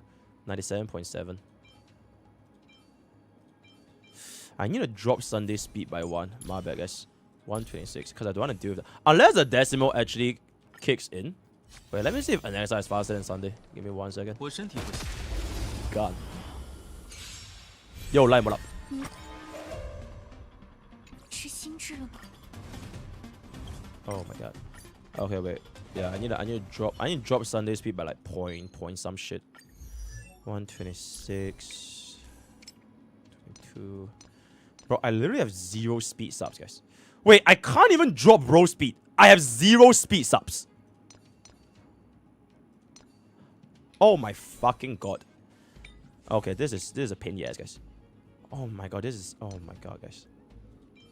Fuck. Attack person. Okay, you know what? I think I just have to do this, guys. I have no choice. I have to do this. Okay, at least it's 100% crit rate though. This will be 100% crit rate. So, you know what? It is what it is. We're gonna go for it. We're gonna go for it. Oh, wait, actually we can... Wait. Hold on. One last thing. I can change out this speed for a bit of attack percentage. Yep, I'll steal this from D Herda, so we get a little bit of attack percentage. So this 82, 131. Okay, that's good. Alright, let's go. Okay, now we're gonna run Anexa. 若是交战， Fun fact, when Anexa does his technique, it looks like he's gooning. Oh! And there. Okay, wait, anyways. Boom. Boom. 请问我们这儿 Let's go. Okay, heal. 能让大家久等。 感谢 He summons. 你所需之物。 Okay, hits us in the face. Get this up. 跟着一抹，多开一面。 Alright. 晴空， Can you stop screaming, MrPokke? You're on speaker. 我 Okay, we're just gonna go for the double skill into Sunday. 直击灵魂。 We're skill into Sunday. Sunday gives us the skill back up. Now we can... Okay, this is a little bit awkward. Because the thing is, I don't have my 3B field. So I kind of have to let go of this burst first. Alright, 199, 225. Because right now, if I don't let go of this burst, he's gonna miss the booms here. Right, he will miss the booms. I have to cast this first, then I cast 3Bs out. 彻底疯狂。直击灵魂。 Okay, now we get this. We get the extra turn. Okay. All in horse. All in horse. All in horse.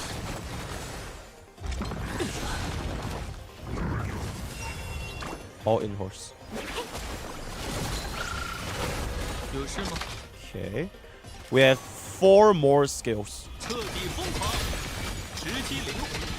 所求皆所得。 That was 700k, guys. 冥界冥界。 That was 700k. 看， Hold 以 up. 此神器， Is this enough? 重塑万物。 I don't know. The horse looks kind of fat. 彻底疯狂。直击灵魂。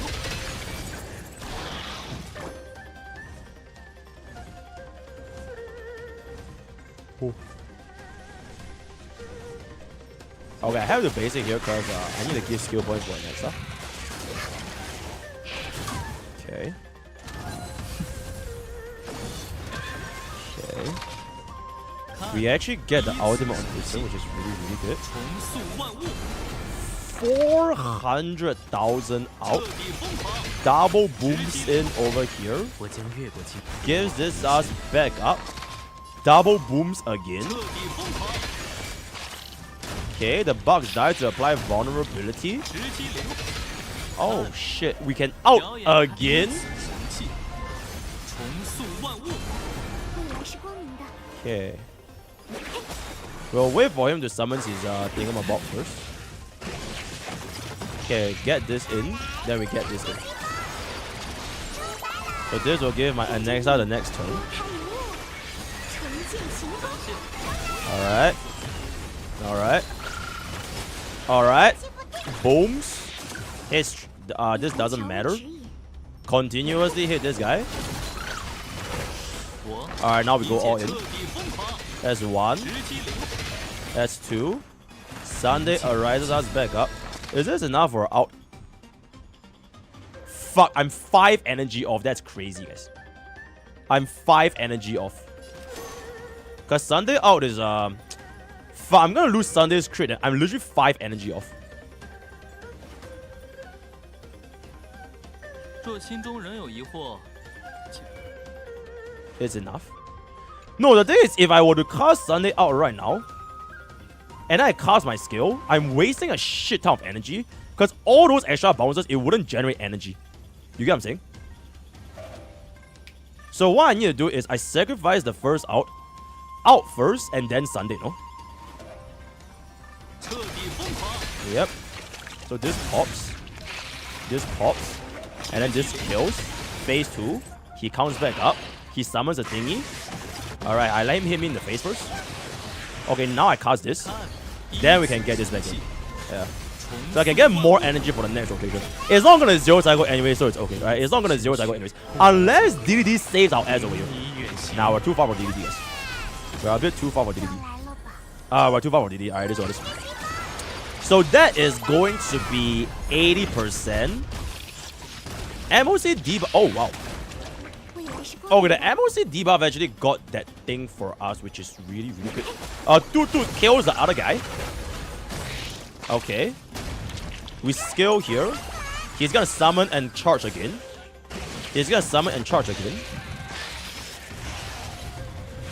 Okay. And then we skill right here. We double skill right here. Oh, fuck. He didn't get the thingy off us. Oh my god, I'm not sure if it's enough, guys. Oh my god, I'm not sure if it's enough, guys. Oh my god, I'm not sure if it's enough, guys. Is it enough?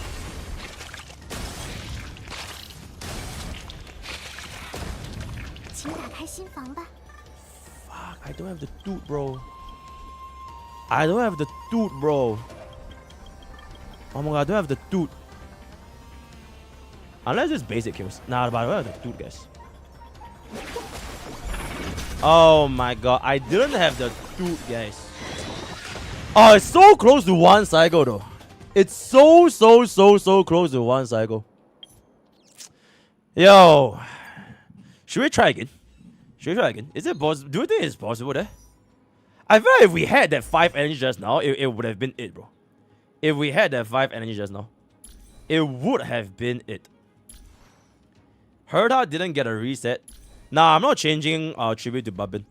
To be fair, okay, even if Herda got a reset, there was no way that Herda reset could have given us a 0 cycle anyways. Okay, wait, let me hit this again. Alright, one last try. Alright, definitely not showing favoritism to man here. That's one last try. Chat, even if Herda got a reset, there was no way she was getting 0 cycle, bro. Ego set changes nothing because I'm running a next time with Sunday, guys. So even if we have ego set, it's not gonna give us an extra turn because we're basing our speed off of Sunday. It's fine. Yeah, attack is better and I'm already on tech.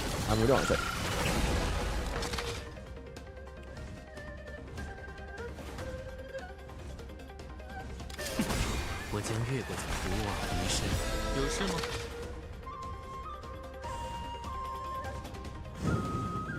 看，依此行气，重塑万物。 I think first wave shouldn't have too big of a difference.直击零，彻底疯狂。 Okay. Wait. Okay. I'm waiting for the freeze to freeze that guy. I need this to freeze this guy. Then we get back in over here.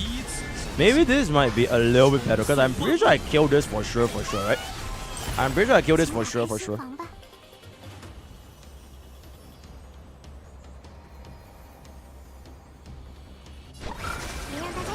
谢，我也会给你所需的。 Okay. 直击零，彻底疯狂。 Okay, we always kill this for sure, yeah? 直击零， Okay. 彻底疯狂。 Okay, same.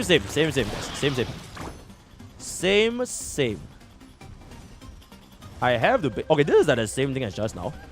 I base it here. I kind of want him to not get cut in between, right? Because cutting is bad. 偶尔放空思绪， Cutting is 是 bad. 缓解疲 I'll 惫 wait 的 for 方 this guy's turn to end, and then I'll cast my ultimate so I can get a weakness in front of him. I'll wait for this guy's turn to end. Okay, now I activate this. 依此神器， Okay, now I activate this. 重塑 So I 万 get the weakness all in. 362. Hits Ika in the face, that's fine. Can he hit? Okay. Okay, we got our 5 energy, guys. Well, I think that was our 5 energy, right? 直击灵，彻底 286, 300. Pop, pop. Pop, pop. Arise. 有事吗？ Okay, this is gonna be pretty big. 直击灵，彻底疯狂， Okay, now I wait for this thing, because just now I didn't wait, so I couldn't get a second burst, yeah? I couldn't get a second burst just now, yeah? Okay, I'll do this first. I'll let him summon his goons. He's gonna swipe. He summons his goons. I activate my out here. And then I activate DDD. DDD arises. DDD arises. And then I activate this thingamabob right here. 依此 So I implant the thingamabob right here. 万物， There we go. There we go. Okay, there we go. Okay, there we go. Hits Sunday. He hits Sunday. Sunday gives this us a right now. See if a team ultimate can get this run. Okay, I need this double skill to give us a phase 2. Alright, I need this double skill to give us a phase 2. If Iga can kill the goons, then that will be absolutely insane. Ah, fine, didn't kill. Alright, it's fine, it's fine. It's still a very, very good run because the bounce will explode here. The bounce will explode here. 8%. Okay. Okay, really, really good. Okay, okay, this looks really, really good. This looks really good, right? Can he hit my Anexa? Okay, did not hit Anexa. Okay, but we get our energy regeneration back on his turn again. And now I can cast my ultimate on his turn. So I get the double skill right here. I get the double skill right here, chat. 524,000, and then we pop off with a double skill right here. 直击灵， So this will give us a double skill, and then we delete arise ourselves back up. Pop, pop, pop, pop, pop. Pop, pop, pop, pop, pop. And then we delete ourselves. Bro, if we had I think this is the one cycle. Yeah. This is the one cycle, guys. This is the one cycle. Essentially, we were lacking that bit of energy to essentially cast this ultimate on his turn, so that we ensure we always get a double skill follow up. Because we missed one of the double skills just now. Right now, he's gonna summon. He's gonna charge. Not gonna do shit, and then we still maintain all of our weakness implant, and then I'll just wrap it up here. Alright, this will be a double skill, and this will be a double skill. Sunday arises back up, and then we activate ultimate, and then it's Jover Lil, bro. It's Jover. Oh my, oh, this is so much better, guys. Oh my, this is actually so much better. Oh my god, hey, adios, fuckface. 彻底疯狂吧！ 455k from a single skill. Multiply that by 2, 900,000 damage from a single fucking skill. And there it is. Okay, all things considered, we did need to do a reset, right? We did need to do a reset. So all things considered, you know, maybe Anexa is not him, because Herda did not use a reset, right? Anexa had to do a reset to get a one cycle. But once we actually figure out to actually just say the ultimate and ensure that we always get off a double skill, very easy one cycle, right? We have a lot of room left to give about. So that is pretty much it. Hop on, see you guys in phase 2. Right, see you guys in phase 2. Give me a sec. Okay, Yao said Jiao, right? Jiao would never do this, right? Jiao would never waste a 1 million damage burst on true sting, right? Jiao would never, guys. Let me get on my man real quick. Jiao would never ever do that. Alright, let's set it on. Booms. Okay. 此处危险，不能讲。 Jiao would never. 过往的刀光， That's because he can't deal 1 million. Alright, let's just see. Yeah, let's just see. Let's just see, right? Maybe bro is him. You know what I'm saying? Maybe bro is 为 him. 逝者哀哭。 Alright, big bones from an Acheron. That is gonna be a. 引渡徘徊， Damage kind of lagging a little bit. 二等所长这， Okay, we're gonna get us a big booms over here. Okay, Jiao is fine. We have a tanky as Jiao. Alright, going back in for the. Alright, now this is gonna be boom. Defense down with the rest, man. 末日终将落下。 Ooh, okay, that was really good. 2.2 million on a E2S1 Acheron. That was really good. Activates the sparkle a little bit. Alright, it's gonna start charging. Gives us the action value advance. 6 stacks.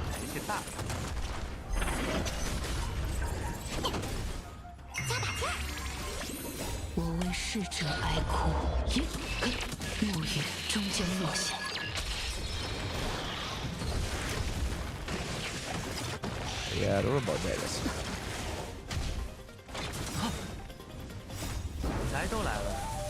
Nah, it's okay because we still get off a big amount of stacks, right? Bro, can we?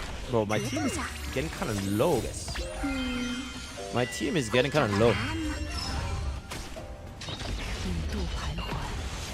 My team is getting a little bit low, guys. Okay, we get off a dev down here, over here. And then we get off a big fucking boom. Oh my god, big fucking boom. Okay, 2.5 is 2.5. So this was the part where my... Oh god.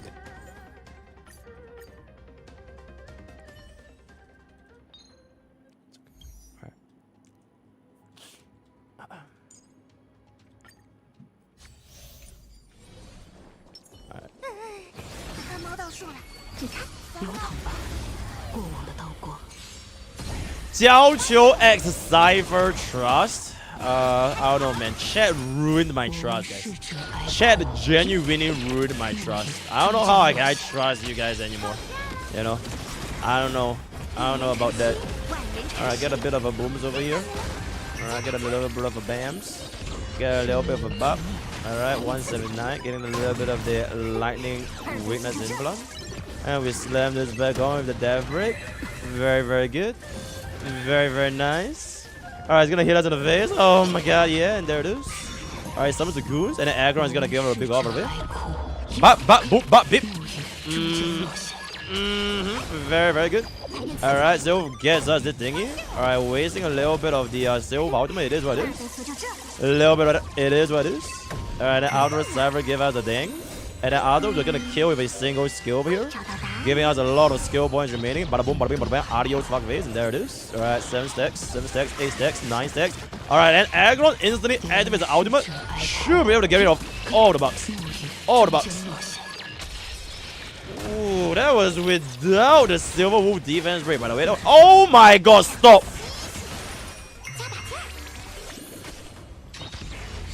Yo, are you good? You're good, right? You're good, right? Okay, Acheron, please kill. Acheron, please kill. Acheron, please kill. Please kill.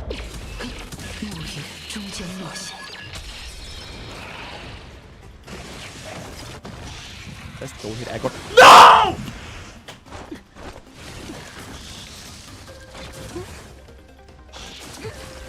That was nothing I could have done. Alright, that was nothing I could have done. There was literally nothing I could have possibly done that. You know what? Fuck this shit. Give me my goddamn sustain, guys. Where's my sustain? Where's my sustain? Where's my sustain? Full shit. Let's go. Alright, I'm good. I'm good. Yo, help me get a clip. Yeah, that was a W clip. That was a W. Help me get a clip, right? Mono, Quantum, with Acheron. Alright, chat. I'll be right back. Let me go and see what's my dinner. Like my real dinner. You know.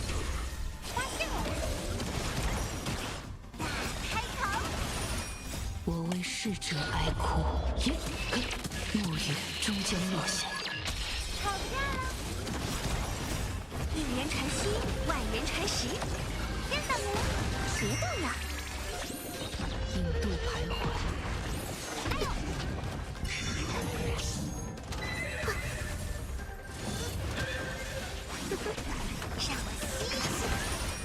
我为逝者哀哭，暮雨终将落下。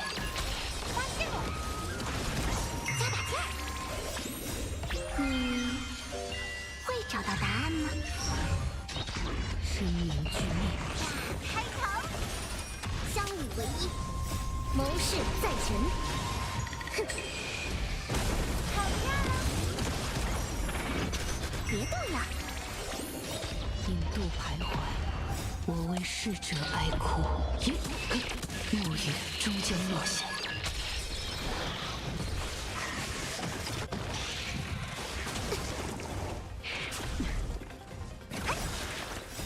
一人禅心，万人禅实。天上人，加把劲儿！生命俱灭。发现我！逝者哀哭，耶，暮雨终将落下。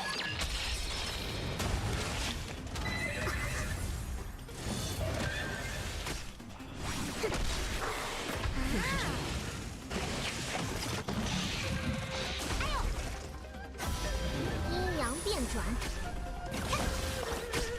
别动了，你会找到答案吗？引渡徘徊，好呀！我为逝者哀哭，耶，暮雨终将落下。 My last new. My last new boy, by the way.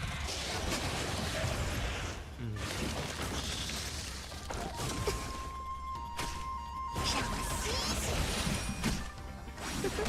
发现我了！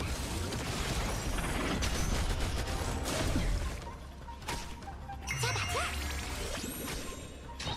生命俱灭，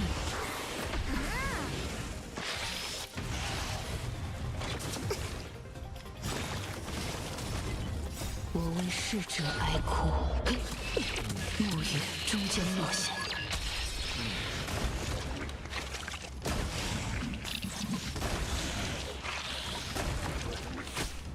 Alright, wrap it up.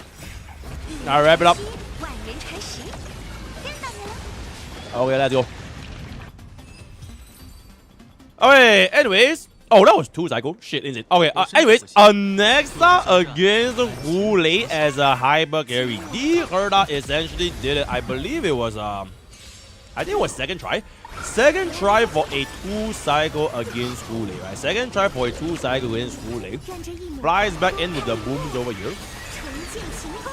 And then this goes back in for the follow-up. 2-2 goes back in. Alright, this is gonna be the exact same photo. Right, this is the exact same photo. Except instead of a Nexa Herda, it's a Nexa Sunday. Right, so this is gonna be the exact same photo. We're just gonna go ahead for a very, very chill little booms over here. Gets us the ultimate. Oh shit, I should have waited. Okay, that was my bad, guys. I forgot to wait for Sunday's crit rate buff. That was my bad. That was my bad. Okay, but luckily for us, I think we still critted, so I don't think it matters too much in the grand scheme of things. Yeah, I don't think it matters too much. Goes for the holy shit. Did we just do 700k? 未来是光明的。 I think we just did 700k. Okay, wait. I want this guy to just go in over here. Goes in over here. Goes in over here. Activate the ultimate now because the guy is gonna hit us in the face again, so we get a little bit more energy afterwards. 285. Alright, get a little bit more energy. Alright, he's gonna start doing the thingamabob. And then he's gonna start charging. Alright, he's gonna start charging. Alright, no reaction. Alright, then we start to get the clear in this particular. I think we have a lot of damage remaining, not gonna lie. No issues whatsoever. Even though we low-key kind of fucked up. Okay, chat, I actually kind of need to reduce my damage, guys. I need to reduce my damage. Because I'm going to kill him with my next skill, right? So I'm going to get Sunny to get one more turn first. So I'll just do a basic over here. Oh, shit. Okay, he's dead.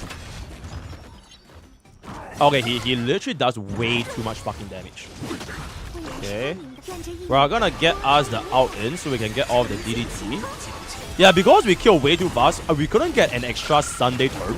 So we missed out on 30 energy or 33 energy on Sunday, which is a little bit unfortunate. We're gonna go for the basic, and then afterwards we can get DDD upwards. Right, then Nexa and Sunday can get us before Hule. Right, this will be before Hule. Gives us the energy by the power of S1, absolutely. Implants the weakness, 183. Then this is gonna be a double skill back up. Alright, double skill. Alright, that's 300k. And then that's 264 arises. And then we're gonna get this a double again. I'm gonna save my ultimate after Hule's turns end so that we don't waste the weakness implant. Because he is really fucking fast. Alright, he is really fucking fast. So let's go for the basic over here. He's gonna do. Okay. Okay, chat. The thing is, right? I kind of want to out right now because I still have Sunday's ultimate and he's going to hit us, which means we're going to get more energy. So I think it's okay for us to go for this one. Right, he summons the wolf and then we can just do a double ultimate back. Right, so even if we lose one turn, I'm going to get my ultimate almost instantly anyways. So this is fine here. Alright, this is fine here. So he's gonna slap us. I don't want to delay Hule because I actually want him to hit us. Alright, because if he hit us, it's more energy. I need this guy to punch us in the face. Alright. And I just keep punching us in the face. Because more hits is always more energy, which is always quite good. So we go back in over here. And then we get this another hit. Alright, now our next side is gonna be before Lil Bro. Alright, so we still got all of our weaknesses. Completely fine. And then after this, after we cast a double skill, we should be able to get us the next ultimate again.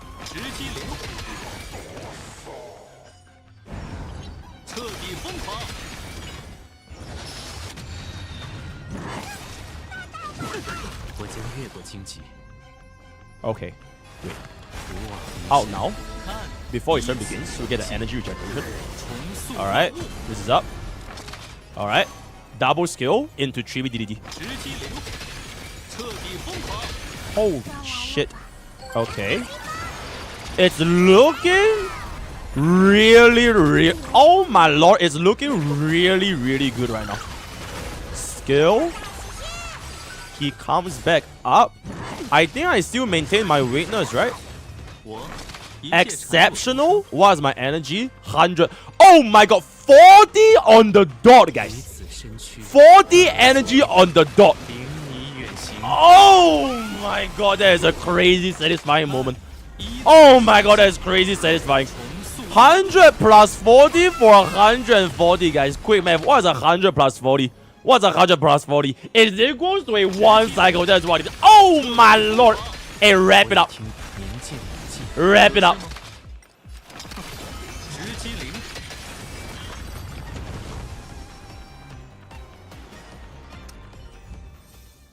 And with that, we are going to be securing the 1 cycle Hule as well as the 1 cycle True Thing with our sub DPS Anexa, right?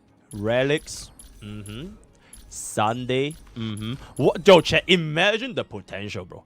Imagine the potential of this E1, bro. When this thing gets activated, holy shit, bro. We'll do damage, what's up? And then this is gonna be our team, right? A little bit overcapped on crit rate. It is what it is, right? This is gonna be here, very relatable. And where the hell is Herda? And then this is going to be our Herda. I shifted the gears a little bit, right? She should be running a crit damage chest over here, but that's going to be our Herda. Bada boom, bam, bim, bam, bam. And with that, we have come to the end of the most undervalued, underappreciated, underutilized, underunit, underrated. The most underrated unit in Amphorius. That is the title of the video. The most underrated unit of Amphorius. And I'm pretty sure damn well if you were to like change out a here to a sustainless run, like maybe we want to do like another, like I don't know, like a RMC, like a Ranmei, like a Robin, like a whatever the fuck it's gonna be. Pretty sure we can also get a pretty okay-ish 0 cycle, right? In any case, to sort of wrap up this video, oh shit. Oh, the collab story video is up. Crazy. To sort of wrap up this video, first of all, I don't think it's too crazy, right? I don't think it's too crazy because all things considered, this was factored in with E0S0, guys. This was factored in with E0S0, right? And to be completely fair, Herta without the Signature Light Cone is a bit annoying to play. I would know because I have a Herta without a Signature Light Cone on my free-to-play account. I'm using her on decreasing the Herta. So I would know, right? Herta without the S1, skill point management is always going to be a little bit of a pain in the ass. Anexa without the S1 is technically still kind of annoying because you essentially need to change out to an energy regeneration rope, which would guarantee you the 2-turn ultimate. Otherwise, you will need to do RNG a little bit more to get hit, right? So Anexa without it is also a little bit of an inconvenience, but damage drop-off wise, I would say that Herta at E0S0 is quite annoying, right? And the free Light Cone that we got, the Great Enterprise, whatever the fuck it's gonna be, it is more or less tailor-made for Anexa. So at E0S0, I do think this rating, I think it's kind of fair, man. And I feel like it's legitimately crazy that after 10,000 years, we have 3 men 3 men at tier 0, guys. There are more men than women in tier 0 at this age, which is legitimate. If you show this to someone from version 1, they would schizo and have a stroke in game, right? Absolutely insane rating. I would say though, Alexa would play extremely well with this guy over here. This guy over here. Without Sunday, manage your expectations a little bit. I don't think I'm gonna be having as much of a smooth experience with Alexa, because not only do you gain the extra turn, which gives you directly more energy, he also gives us a crit rate, crit damage, and the 40 minimum, 40 energy regeneration from the ultimate. So take that into consideration. I think it's very good. If you don't really have Sunday, RMC or Sparkle, I think it's not that bad. Teep, honestly, you can just run Bobbin. Bobbin is a very good replacement for Teep. Slap away the E1 S0 Teep for like maybe an E1 S1 Bobbin, but you do probably want to get a Bobbin signature Light Cone in case you run out of energy. And then for the sustain slot, I think Huan would also work, right? Huan would still work with Hia over here, because we also get additional energy regeneration, can help your entire team cycle a little bit more, but you have a little bit less comfort when it comes to sustaining. Let me know what you guys think of the most underrated character in M4, most underrated unit in M4's. Word of the day is going to be men. Join to the use our code POKE for 10% off gamer subs. Not sponsored, by the way. Exclamation Patreon to join all of our anime. We're going to be watching Uma Musume anime when coming from Shanghai. This is Pokemon the future. All the rest we're going to see you guys next time. Take it. Alright, chat. It is time for war. It is time for war. It is time for war, guys. Hold up. It is finally time for war. War. Tier list war. The most underrated unit in Amphorius. Okay. Let me upload this real quick. Check 9, 5. Oh, chat. I'm not sure if we have enough time to go through every single tier list, by the way. We'll see how it goes. Okay, I'll prioritize the units first. Units followed by Light Cone, followed by Islands. Alright, posting right now. Alright, there we go. There we go. Okay, not this.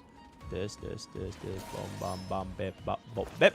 And there it is. Yo, chat, before we proceed, let me finish up my dinner real quick. Is there a dinner react again? Can I have a Walter and Jesse. Whoa, Agnes, take you on. Are you okay? Holy shit. Okay, chat. Let me see if we got a dinner react going on over here. Leakers? I have no idea what I'm saying. I have no idea what's going on the screen right now. Let me find like a video to watch, guys. What are you guys even saying right now? I have no idea what I'm saying. I have zero idea what I'm saying. I'm literally just looking through Discord. Oh, not gacha, but it's a good video. Alright, let's see. We all... Bro, grok to the AI, you're schizoing out, little bro. You are schizoing out. I need like a proper video. Guys. I need like a proper video. That's actually a good video. Oh my god. Okay, fine. Are we actually gonna watch this and get depressed? Alright. We'll know how it goes. One day we're born, one day we die. Everything that happens in between we know and understand. But everything that happened before and will happen after, we know nothing about. As a result, it's really difficult to say what exactly the meaning or importance for us being here is. If we can't tell how we came or where we came from, how can we know why we're here? In the same vein, if we don't know where we're going or what we're going to become, how can we tell if any of our present actions have any significance at all? It is this uncertainty of both our collective pasts and futures that has allowed the question, what is the meaning of life, to plague humanity ever since we became sentient. We've never been able to objectively answer this question as a species. However, a lot of us have found comfort in many different ideologies to at least subdue the anxiety that it causes. In many different religions, a deity made the entire universe, put us all in it, and whatever we do on this earth will be used to determine when and how we spend eternity afterwards. For some others, the meaning of life is the love we share with friends, family, and our loved ones. Some others believe the existence of life in itself is what makes it worth living. But for nihilists, life is meaningless. All action, suffering, emotions, both good and bad, are entirely senseless and meaningless. This is nihilism, the belief in nothing. At some point in our lives, many of us have been faced with nihilistic thoughts. We're hit by a strong sense of purposelessness, like our lives have no meaning and we have no intrinsic value. Usually, this happens when we begin to question our old beliefs, but also just before we get new ones to hold on to. It's in that phase where you're growing out of your parents' beliefs, learning new things, getting new experiences, and forming your own views about the world. And usually, all of these thoughts begin with one simple question. Why? A 3-lettered monosyllabic word that's capable of making anything and everything that feels like the rock of your foundation start to become slippery. Like quicksand dragging you into the misery that maybe, just maybe, your whole life hasn't been what you thought it was. Just pause and take a moment to think about your core values and just ask the question, why? Why do you believe those things? Where did they come from? Who did they come from? Keep asking and eventually you'll arrive at a point where there's no longer an answer. You'll arrive at nothing. All the religions of the world, all of our scientific discovery, but yet the question why is one that we still cannot answer. And so for the nihilist, it is at this point that they come to the conclusion that there is no why. There is no answer. There's simply nothing. As Alan Watts once wrote, life is nothing more than a trip from the maternity ward to the crematorium. It's really in the name. The term nihilism comes from the Latin word nihil, which translates to nothing, and ism, which translates to ideology. It's the ideology of nothing. But that doesn't really help us in understanding it completely. Usually, people confuse nihilism for pessimism, but they are very different from each other. Pessimists believe in the worst outcome. They have a downtrending view of the world and tend to focus on the negatives in life because they believe that, in the end, evil will always overcome good, and this is what makes them different. Pessimists believe that there's good in the world, but they just don't think humans are capable of doing it, at least in its entirety. Nihilists, on the other hand, do not believe in anything. They don't believe that there's evil in the world, neither do they believe that there's good in the world. In the mind of the nihilist, the world simply exists and humans created morality, thereby creating good and evil. Let's take the glass cup metaphor for instance. Optimists say you should see the glass as half full, while pessimists say we should see the glass as half empty. Nihilists, they say throw the entire cup away, because what does it matter if it's full or empty? Full, empty, good, bad, it's all irrelevant. We're all going to die anyway. Nihilism is also often compared to several other philosophies like cynicism and apathy. But again, they are all very different from one another, and correctly categorizing your thoughts in these baskets may be harder than you think. Cynics believe that people are always motivated by self-interest. They don't believe that anyone can have intrinsically good motives. They have no faith in the human species and believe that we're all entirely selfish, only fighting for our own benefit.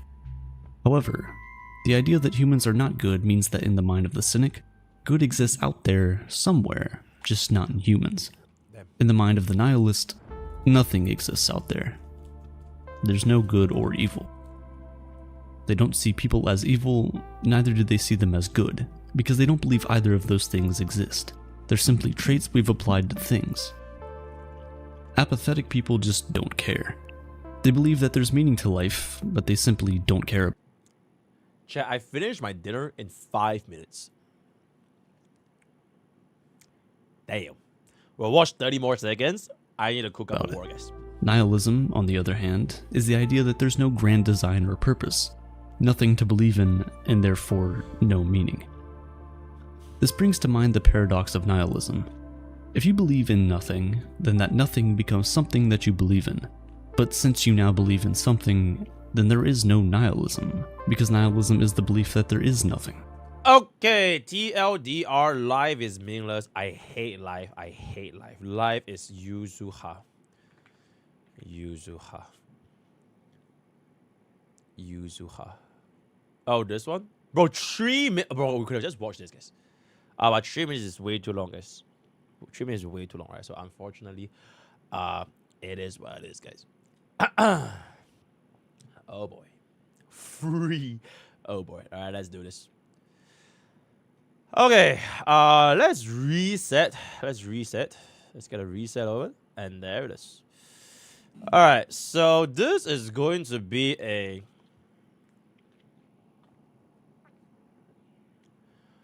poo.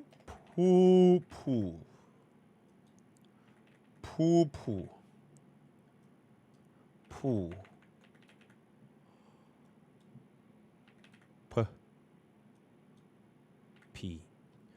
All right, I think this is a pretty easy way to see things, right? This is a very, very easy way to see things. The more there is, the more value there are gonna be.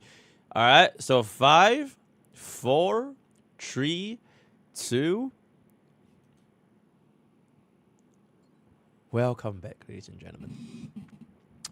Last time we did this tier list, I believe it was roughly 2.5-ish months ago, where we discussed as the rank 1 HSR Aeon of 1% guy. There's the listen, Qingque Wakaninai guy. We did a little bit of a pool value tier list ranging for every single unit ever since version 1 all the way up until version 3.0.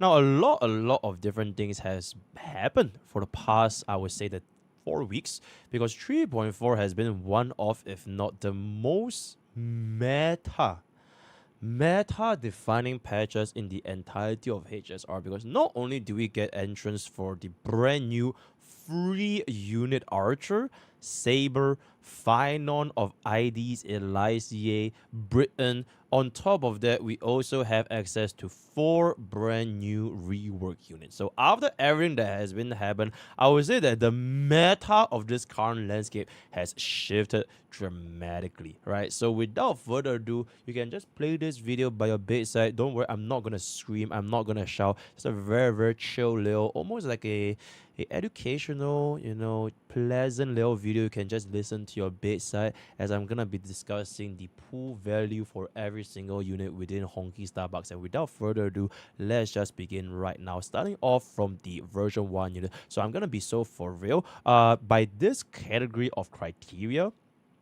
all of them is going to be pretty straightforward and self-explanatory, right? The lesser number of alphabets there are, the less importance they have when it comes to their pooling value. It's not to say don't pool, you should skip them, or if you pool, you break your account. But by order of priority and opportunity cost for the meta in Honkai style, it is going to be a little bit less important, right? So, yep, let's just jump straight into this over here, this over here. Okay, first big change, I'm just gonna, okay, if there's nothing I have to say for these 2 units, I'm just not gonna say anything. Silver Wolf, right? Silver Wolf. Very, very important thing to take note is that all of these units over here, we're going to be taking a look at their E0 baseline, because we are going to be seeing 2 other tier lists that I'm going to be cooking out, which is going to be the Light Cone pool value tier list, as well as the Eidolon pool value tier list, coming to a cinema near you. Holy overworking absolutely, right? So we are just going to talk about their baseline at E0. Silver Wolf after the buff, because ain't no way anyone is going to be using Silver Wolf before the buff. I would say Silver Wolf as a unit, most of the time you are going to be seeing a lot of potential, specifically if you unlock the E1. At E0 S0, I cannot justify putting her anywhere above in the middle category, right? Good thing about this E0 Silver is that because of this AoE defense break, and you can essentially use her with the tutorial Light Cone, very, very general debuffer, right? Very, very general debuffer that you can kind of just use with any of the DPS that wants to stack on defense reduction stacking. Oh, by the way, editor, play on some like hotel, jazz, chill, DMCA free, like lo-fi, just very, very chill. Yeah, absolutely. So as I'm saying, Silver Wolf, I think at E0 S0, the main consensus I would say for her ranking in a pool value is that you're essentially trading her for another potential support, because that's what Silver Wolf essentially is, a support, right? So pooling for Silver Wolf, I can't really foresee players having her as a higher value compared to another support, most notably Sunday, Tribi, as well as to a certain extent Bronya, right? And the future in 3.5, I have no idea what Saridra is going to be doing, but because of this like competition in the support slots, and MiHoYo refuses to release a 3-team content, she's sort of in the average ranking, unless specifically if you're thinking of vertical investments to E1 or even E2. But at that point of time, you want to say, why would you even want to pull Sylve in the first place? Because I would say that the most impactful role as of right now is probably gonna be her involvement with an Acheron team comp. And for an Acheron team comp, I'm gonna be so for real. E0 to E0, Cypher is her. Or Cypher is absolutely her. Even though a lot of people most likely probably have skipped Cypher because of the curse of Boot Hill banner placing, I think it's gonna be completely fine because eventually when a rerun comes around and you still want to play Acheron by then, I will always get an E0 Cypher over E0 so right. So that is pretty much gonna be alright. Yo, editor, how we add this to the start of the video? Context. I have spent 10,000 hours in HSR playing every single update, every single unit, except for Global Passive because I have morals. So if there's one guy to listen to, it is going to be me. Absolutely right. Okay, in any case, let's move on to a little bit more. Okay, if I have nothing to say, I just have nothing to say, right? It is very, very self-explanatory. I think Lucha is going to be, you know, ding, ding, ding. Yo, Karina Shea. Thank you so much for the butt. Thank you so much, bro. All right, Blade. I would say Blade's increment in terms of ranking definitely made him a lot more competitive with regards to what used to be his previous placement as a version 1 HP scaling DPS. But as of this current point of time, I still wouldn't really recommend pulling Blade exclusively for now if you want to play him right now. Better than any of the other couple of version DPSs, version 1 DPSs, but mainly it's just because if you wanted to pull Blade to make him perform optimally, right, you really wanted like his slots in version 3. That is essentially your Sundays, your Tribbies, and your Hyacinths. If you do not have that and you are going to be building him from the ground up, I really don't think it's going to be that worth it, especially when there are a lot of lower investment units that doesn't really force you to pull all of the pieces to make bro work as a whole, right? But if you already have those pieces, so for example, if you're someone that already has Teep, you have that Sunday, you have that S1 Hyacinth Light Cone, then you can consider getting a Blade as an alternative to the other version 3 HP scaling DPS. So for example, if you're someone that did not pull for Cassius, did not pull for Miley, and you wanted to use your Teep with someone that's not Herta, you basically skip every single version 3 DPS and you have Blade from last time, maybe you could consider, but as a whole, I still don't really think he's going to be that big of a pull value, but at least I would say a little bit higher than these two, unless they get above. Right? So that is pretty much going to be... Alright, chat, I'm going to be completely ignoring chat because what happens in the tier list is there's going to be war. Everybody will have their own opinion. Obligatory, your opinions are your opinions, right? Feel free to share them. I don't really give a damn. These are my opinions. So while there are war in the comment section in the chat, I'm just going to yap. I'm just going to ramble. So, yep, same thing. Just opinion, just facts. Not facts, just opinions. Just a little bit of a goofy, alright? No war whatsoever. Peace, love, happiness. Now, going on to cover... Okay. This is going to be in a very, very interesting spot over here because it really depends if you want to play DOT, right? Do you want to play DOT? If yes, just pull her, right? If you really want to play DOT, I think she's pretty much almost mandatory, especially when Hyacinth is going to be coming out. Some might even put it all the way up here, but I kind of want to wait and see how Hyacinth is going to change the DOT meta first. So I'm going to be giving a little bit more conservative. If you do not want to play DOT, there's no reason to pull her whatsoever, right? Completely irrelevant. No DOT, no worries. Don't have to give a damn. And it really just depends on how strong Hyacinth is going to be. If she is going to change DOT forever, great. Because as of right now, DOT is not really like tier 0 category or potentially even tier 0.5. It's just that they got a lot. Like they use like tier 4, right? Like tier 4, like nobody even use. Now they're like more usable at around, I would say, tier 1. Maybe Hyacinth changes everything. Maybe not. I would say most likely she would.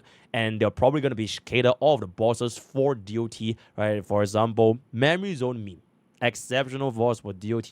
So by that time rolls around, then Kafka is going to see a lot of the play. So I feel like between these two, it really just depends, right? So if you want to play DOT, just pull. If you don't want to play DOT, you can completely just skip her. All right. Yep. Hey, Fu Xuan, because you can essentially get her as a free unit.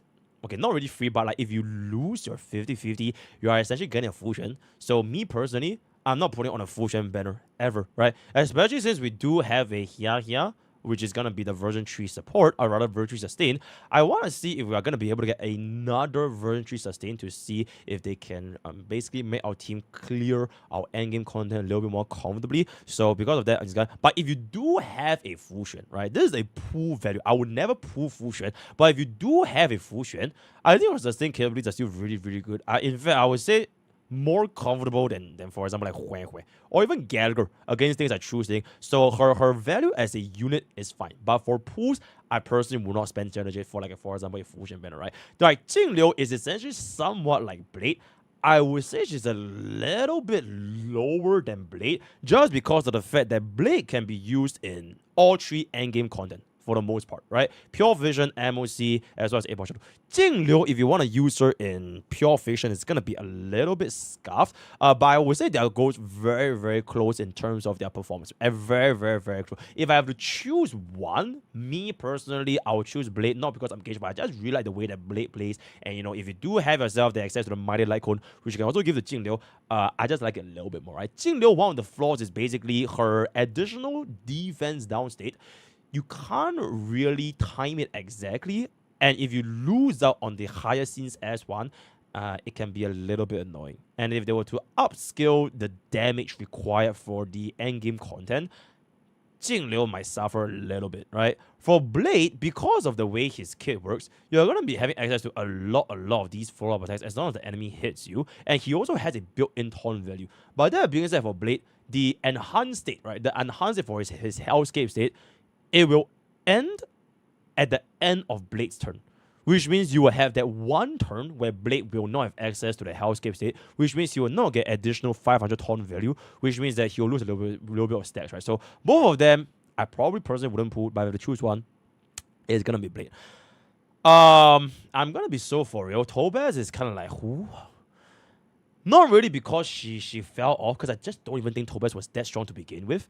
And as of this point, if you're talking about like a follow-up team comp with, like, for example, Phase and all that kind of stuff, right? Maybe you can see a little bit more of a resurgence when you can see enemies that are more receptive for all of the different buffs for single target DPS, because I do believe the endgame content is slowly starting to shift towards single target DPS.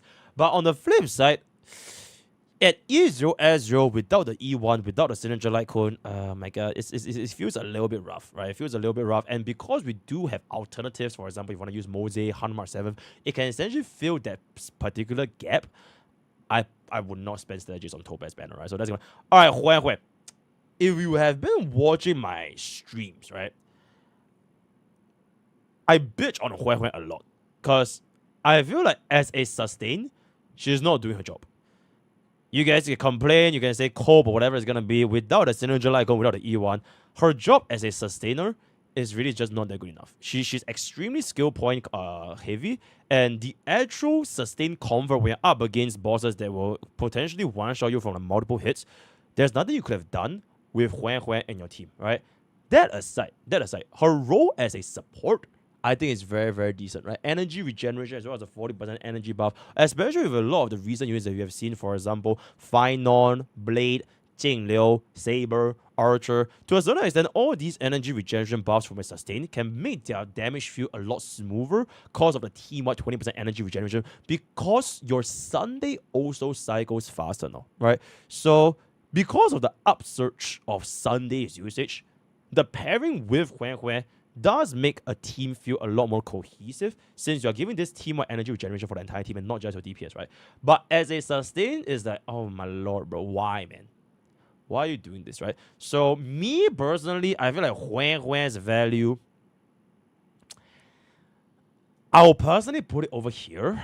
If I want to sustain, I'll get Hia. If I don't want to Hia, I'll just wait for the next version 3 sustain. But to be fair, we have done a couple of decent runs with Huan, and for good time's sake, you know, all the good runs back, energy regeneration, DOT, right? Maybe DOT Huan is going to be really, really good. I'll just put it at the end of the pool category, right? So that is going to be that.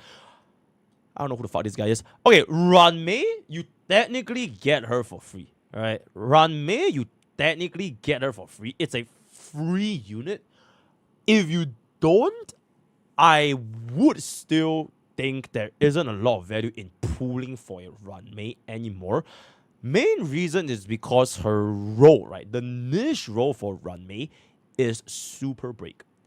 And Super Break as a whole, not Rame's fault, not Firefly's fault, not any break DPS fault. It's just that the end game content for Super Break as a whole, it has been on a downward trend for the past 6 months. So I cannot, in the good conscience, recommend anyone to pull for a Rame banner. If you really, really want to use Rame for like SU, additional buffs, blessings, all that kind of stuff, just use the free Golden Companion. But even that is a little bit skeptical because they did mention that they are going to be adding brand new champions to...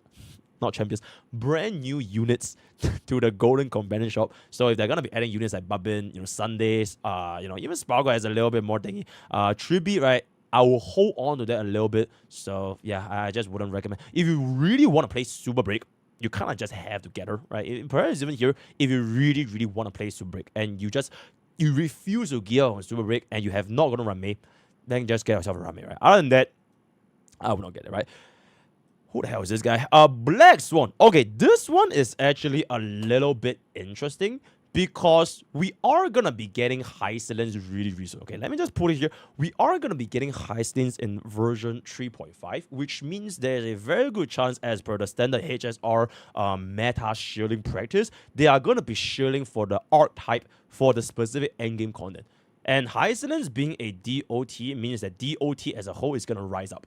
Just like how when Final gets released as a hyper carry DPS, you can see a lot of hyper carry DPS has risen up a rise for the past couple of months in this endgame content, right? So your old units that are hyper carry, they also gain similar buffs. Black Swan is not going to be an exception because if they are going to be buffing the overall DOT performance, she will most likely be there as well. So even if you're a player that do not pull for high silence, DOT as a whole most likely would be getting a general buff up, especially if you're someone that wants to play DOT and you have Kafka. Now, because this is a pool value tier list, right? Pool value. It is not about their performance. From a pool value perspective, if you would ask me, I will always pull for a brand new unit than an old unit if both of them are going to be performing a very, very similar role. So Hysteris is going to be a DOT, right? She's going to be DOT. And if you can only pull Black Swan or Hysteris, then the answer, in my opinion, is going to be very, very straightforward, right? And because of that, and we're not considering E1 Black Swan and everything, I personally would rank her below Kafka. Because I think you can run high silence with Kafka, but I don't think you want to run high silence with a Black Swan, right? So I'll put at the tip top of pool if you are going to be playing DOT. Maybe if you have the additional resources to pull, like for example, a triple DOT with Kafka, high silence, Black Swan, I think that's fair. But high silence, in my opinion, if you are a DOT main, you should place the highest priority for her after you at least secure yourself the Kafka, right? So that's going to be... Okay! This unit, Miss Sparkle. I like how both Black Swan and Sparkle, they got a pretty substantial shift in the overall meta in the past couple of months. Sparkle is no exception, right? You guys have probably seen the numerous videos that we have made on our channel as a streams for the past couple of days, and by the time this video goes out, I don't know what time this is going to be. Sparkle has seen a really, really good increase in overall usage with not just Archer, right? But even if you want to consider Archer alone, her placement in meta has went up considerably. Why? Because Archer is a goddamn free unit. And because Archer is a free unit, even if Sparkle could only be best in slot with Archer, but because of the fact that he's a free unit, everyone has access to Archer. It just depends whether or not you want to use him, right? So if you're somebody that has Sparkle, you can utilize this free unit to a much higher caliber compared with someone who does not. Outside of Archer, you could still run Sparkle with a couple of DPS, for example. Finon still works with Sparkle as well. Blade still works with Sparkle. Jingliu still works with Sparkle. To a certain extent, as long as that teammate, that DPS can run Sunday, you more or less can run Sparkle. And the good thing about Sparkle is you don't need a signature Light Cone because you already have a signature Light Cone. DDD. Unless you have no DDD account, then that's just like everybody has DDD, right? So E0 S0 Sparkle, very low investment unit, and you more or less can get her up and running.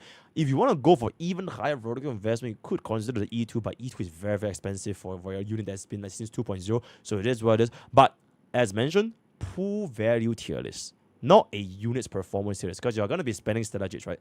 I would say as a whole, even if you account for her performance, her role is somewhere similar to something like this, right? I don't really recommend anyone to pull for Sparkle specifically because of a very similar situation with Silver Wolf, right? You have your opportunity cost when it comes to the support slot, and we do not have 3-team content, which means that you have limited a number of people, number of supports that are going to be running a single team, unless you are going to be doing something that's sustainless, in which that's the case, a lot more supports can be utilized together. But for the general population, for the amount of pools they are investing in a Sparkle, you could be using that, for example, in like a Sunday or a Tribute, a Cypher, or even a Bubbin, right? And at the end of the day, a Archer without a Sparkle can still function. You guys have probably seen from our E0 S1 free Archer running a full 4-star team. RMC, Gallagher, and Hanya, and it's still cleared with a pretty decent 3 cycle.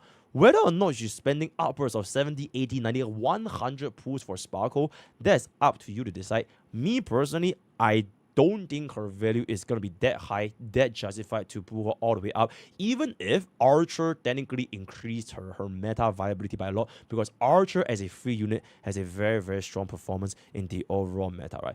Unless we get ourselves a little bit of a Sparkle buff in the future, then that is going to be that. But as of where it stands, I'll rank her around the same category. Okay, maybe a little bit more than Kafka. Unless that person wants to play DOT, then the Kafka is going to go up, right? Acheron. Ooh, this is gonna be a good one, guys. This is gonna be a good one. Okay. At E0 S0 Acheron, you can just chug it to a rubbish bin, right? At E0 S0, it is what it is. Because I feel like all these like older DPS, not just Acheron, all of these older DPSs from version 2, if you still want to make them competitive in version 3, you will need vertical investments. Like, it is what it is.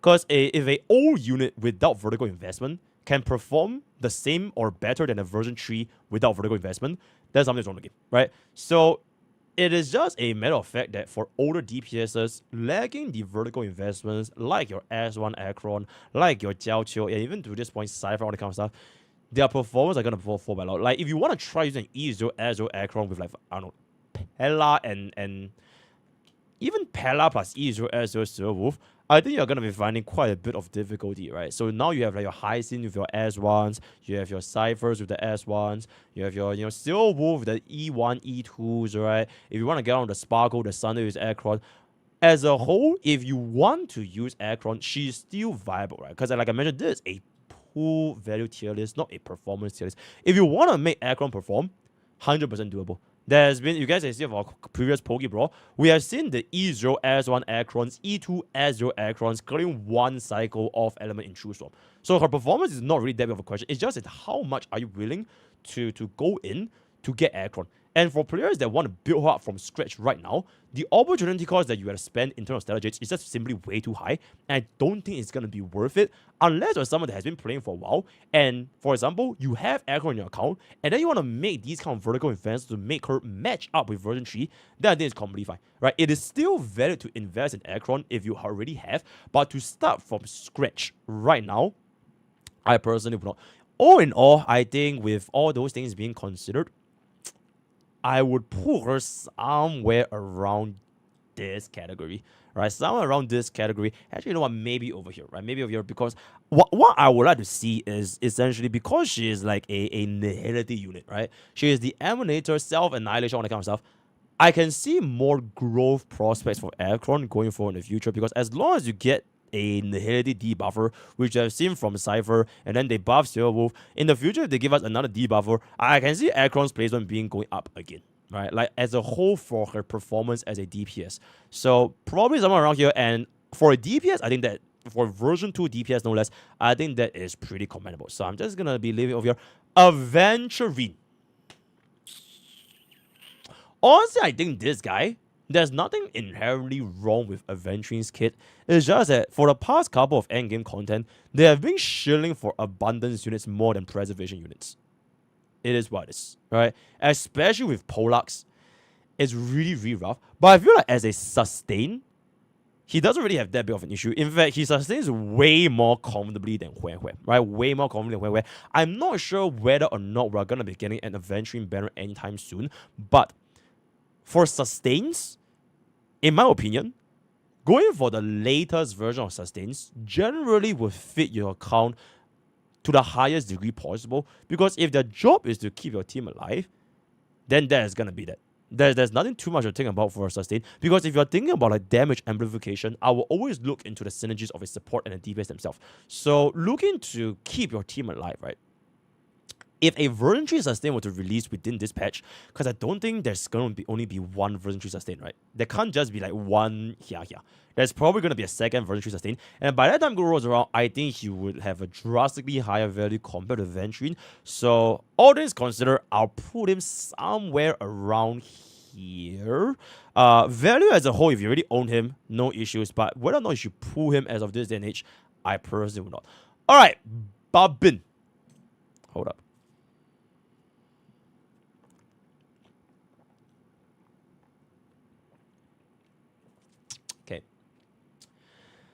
Babin.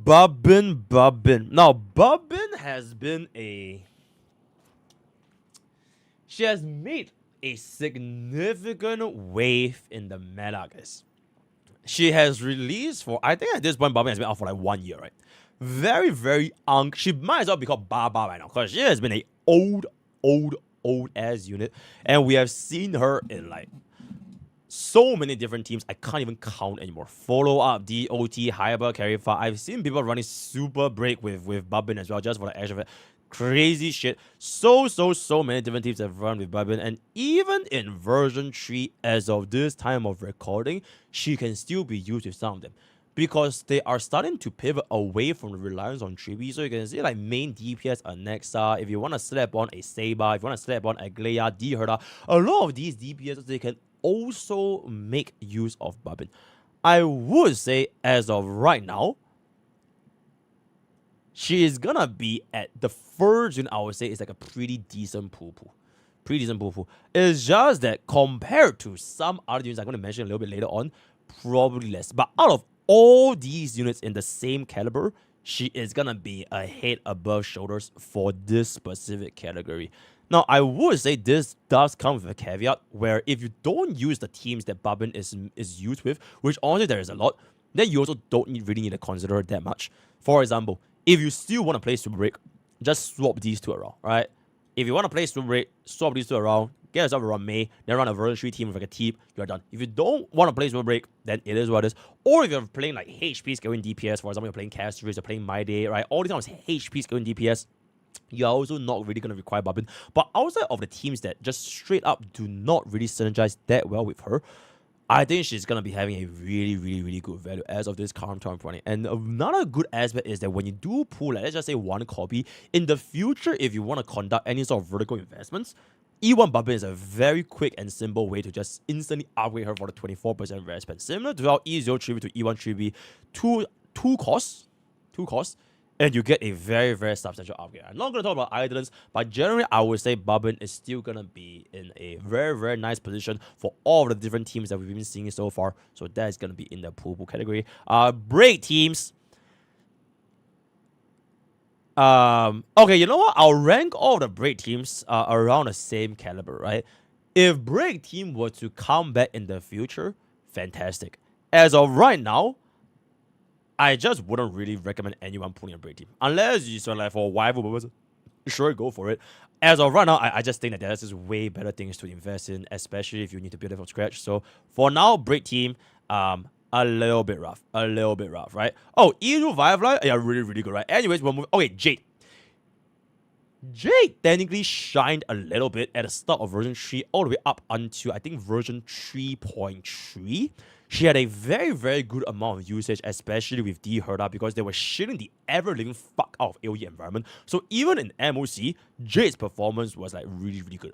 Unfortunately, because of that, we are shifting away from AoE, so her usage in MOC is definitely going to be dropping off. But a good thing for Jade is that no matter how much she drops off in MOC or whatever, she will more or less still have a home in Pure Fiction. And this is somewhat like a good thing of being like so specialized to this dedicated niche, and that is gonna be AoE. You are more or less always gonna be having low-key a placement for her, regardless of the different elements and the changes to the endgame content, because Pure Vision, unless they change Pure Vision, right? If Pure Vision is gonna keep like 5 targets, or maybe even more than 5 targets, Jade's entire kit just synergizes so well with PF. I think it's gonna be not too shabby. If you do not have any issues with Pure Vision, because I would say Pure Vision with the different buffs, a lot of different units can be viable in Pure Vision, unlike Memory of Chaos. I would say she's probably somewhere around this caliber, right? This caliber for Pure Vision. MOC, a little bit skeptical, right? Because she's sort of like a seasonal unit. If MOC starts shading for AoE, Jade can go up. If they don't shade for AoE, then you don't really use Jade anymore. So that's gonna be okay. Yunli, I'm gonna be. Yunli is somewhat also like a seasonal character. I feel like she's a little bit similar to Jade. Because if you go up against bosses that have a lot of hits, for example, Hule, you can see a shit ton of damage from Yunli. So in the next patch, we're going to be getting Aventurine. She's also going to be getting quite a decent chunk of big counters. And the good thing about Yunli is that she, just similar to Acheron, she can make use of teams that your other DPS team would not really use, mainly your version 1 and version 2s, right? Aside from RMG, you can run your Bubbin, you can run your Sunday, you can run your Sparkle. All this kind of team can still use Yunli. So she's not really competing with your overall performances for all of the teams that you're going to be running in the endgame content. That being said, I think that her kit is just very interesting, right? Very unique, right? This whole counter mechanic, she's kind of unique, and I do have quite a lot of fun when I actually use the mechanic. But overall, as a meta, I would say your account is still fine if you don't have Yunli. Like, not every single account really wants or needs a Yunli. So because of that, I'm going to jump it down a little bit, right? Just a little bit, a smidge bit. But overall, if you really have a Yunli and you can actually run a couple of the endgame content, she's going to be completely fine.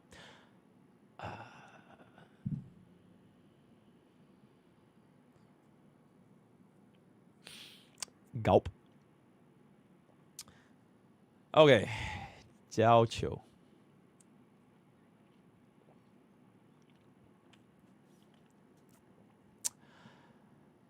Okay.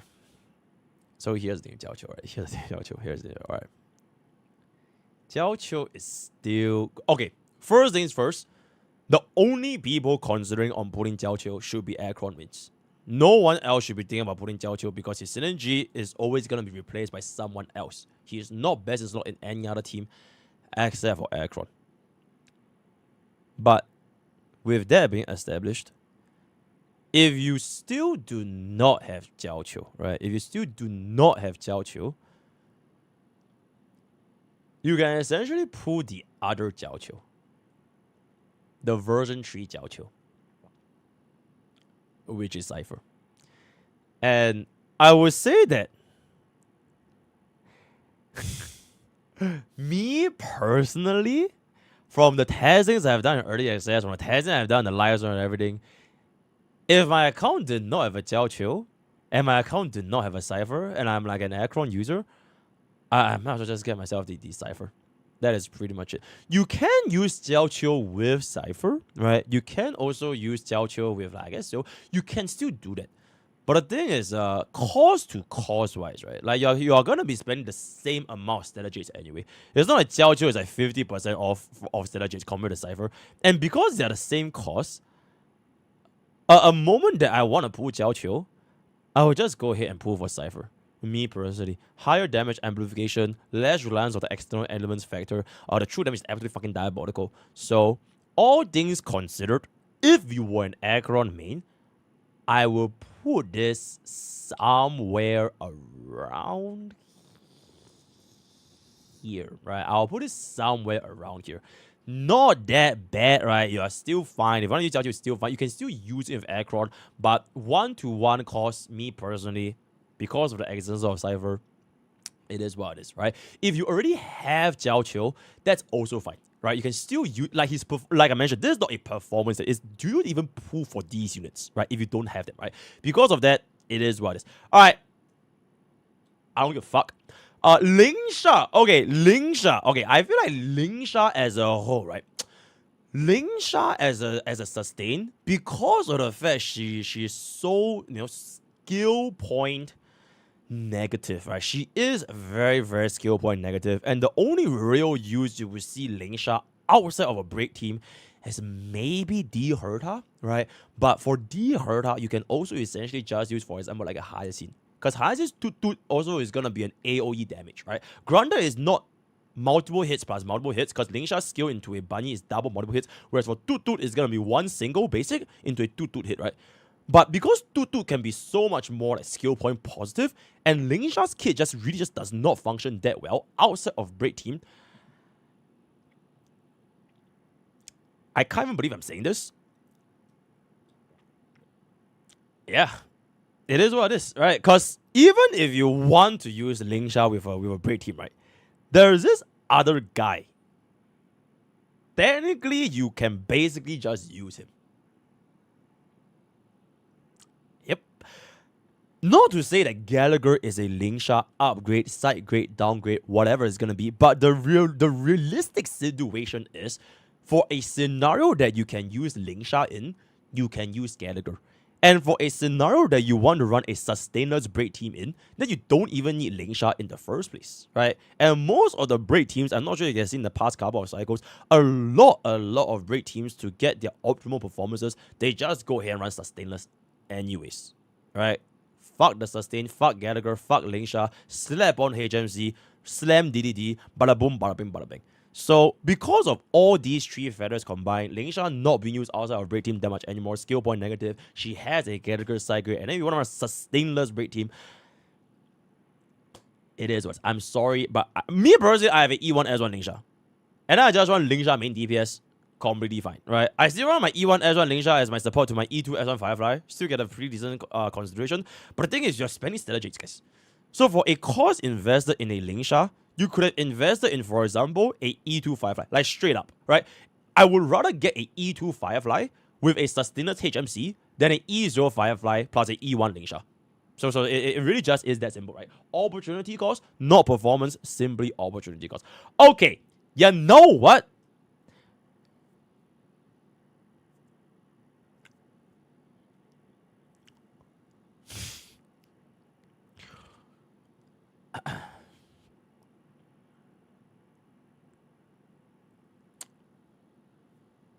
Wait, before I rank this guy, I just realized, how the hell did I put Luocha here? Okay, anyways.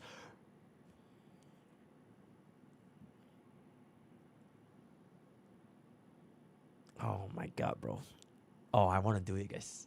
Oh, I want to do it, but people are going crazy, bro. Oh my god, guys. Oh my god, it's coming, guys. Oh my god. Oh my god. Okay, you know what? To prevent World War III, I'm gonna put him in the same tier as Bubbin, right? To prevent World War III. Honestly, it's fine. You know what? Maybe Phasia will be the only unit that's a poo, right? To prevent World War III. A neutral, peace, love, happiness stream. But that being said, I just do believe between Sunday and Bubbin, right? Between Sunday and Bubbin, right now, Sunday does have a little bit more coverage. In fact, he has always been having a lot of coverage, because he is probably the only support right now that covers version 3, version 2, version 1, all in one.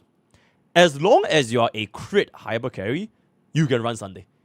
It is legitimately just that straightforward. This guy is the sole reason why Sparkle is over here as well, right? Bro literally invaded their opinion. And then with the introduction of Phynon, with the introduction of Saber, to a certain extent, even Archer, I don't know what Saryuja is going to do, but as of this point in time, Sunday's usage in a lot of these different teams, I would say it is really good. And aside from having this flexibility with this multitude of team comps, his performance in each and every single one of them is also really good, right? Also really good, right? The difference between lacking the Sunday, you can feel it more than the difference of lacking a Robin. Yep, you know MrPokke is serious because I don't even call it Robin. I'm talking about Robin, right? Because the thing is, if you don't use a Robin, Firefly, switch Sunday with my wife, now I'm good. Okay, the thing with Robin, right, is that if you don't use Robin, Tribi is a excellent alternative. Really, really good alternative, right?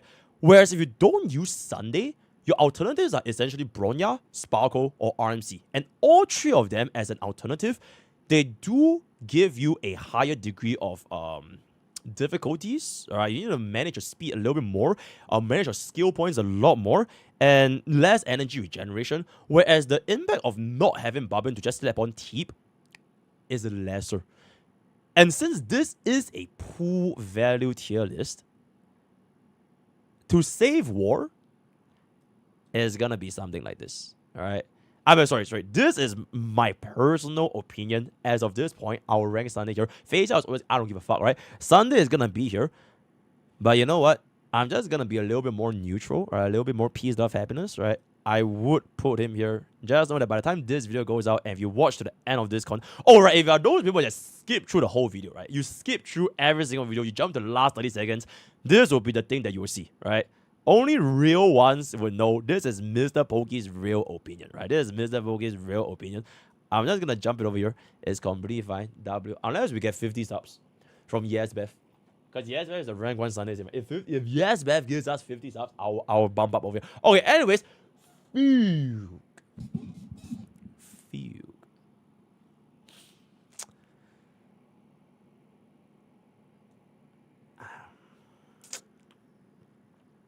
Okay, I feel like... Okay, wait. Actually, let me adjust this a little bit more. Because I just realized this is... Okay, I feel like for the P list, right? For this P list, no particular order, right? So I'm just going to be charging it based on like chronology, right? No particular order whatsoever, but I'll just jump it over here. When Super Break comes back again, you pull Fugue. If Super Break does not come back, don't pull Fugue. Super simple. Done. Okay, we just did. I just did D Herda. I literally just did her, right? Did her real good. I would say she's honestly still fine, guys. Like I don't think she's that like garbage of a DPS, because like the fact that this thing got a million views, right? It means that a lot of people are interested in the performances of D Herda and whether or not she's still tier 0 or tier 0, all that kind of stuff. Blah, blah, blah. I would say she honestly is still really not that bad. The thing is though, the S1 changes a lot of things. The S1 helps Herda change a lot of things. And Herda's unit as a whole, she is quite dependent on the environment. So if we were to shift back into an AoE environment, I can see her instantly shooting back up to tier 0 immediately, right? Just like that, she'll instantly shoot back up again, and she don't need nobody, right? It is just a little bit unfortunate as of this point of time. They are shifting away from AoE and starting to move towards the single target archetype. So, yo, EMR. Insane. Insane. Thank you so much for the 11 months. Thank you so much. I would say D Herda, right now, I'll probably put her somewhere around here, right? She's still a really, really good DPS, and just like Acheron, she scales with like the erudition units. So right now, for example, you have a erudition dedicated single target DPS Anexa.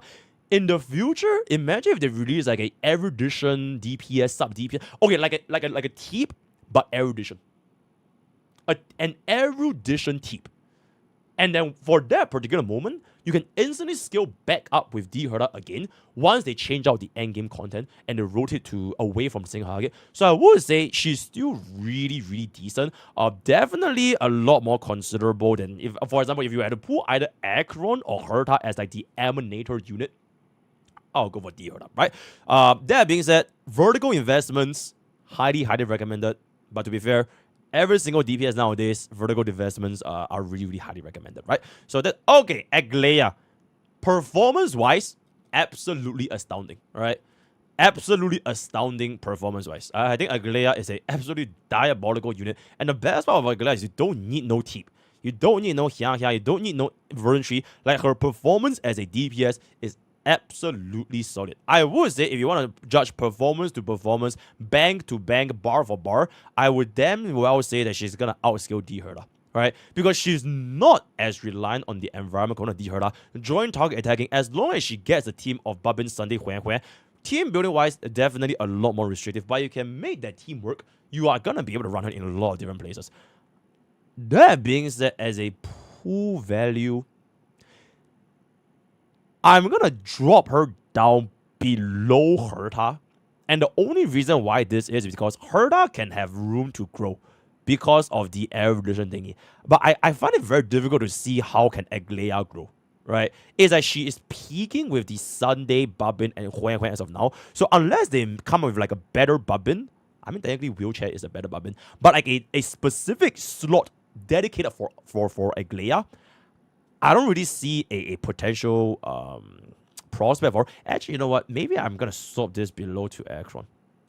In terms of like room to grow, I just find it very hard to see like future wise how can Anexa's archetype as a whole become better as we go into version 4. Because Anexa's introduction to Honkai Starbucks, she's not there to be, I wouldn't say she was there to be like the DPS that will last for like the next 10 years, right? She was more or less there as the glue between the end of version 2 towards the start of version 3. Because she is the glue that combines your version 2 supports into this version 3 DPS. So she scales the most with this version 2 supports. But nowadays, you have your other version 3 DPS that can also scale with version 2 supports. For example, Phynon, Archer, Saber, etc, etc, right? So because of that, and I don't really know how Aglaya can grow, but if Aglaya can grow again next time, then you can just pull her by then, right? No rush, no issues whatsoever. If you really like Aglaya and she can somehow grow up again, that's gonna be good to go, right? Actually, you know what? I'm gonna put this above. Wait. Okay. Whoa, what the fuck just happened? Whoa. Okay, anyways.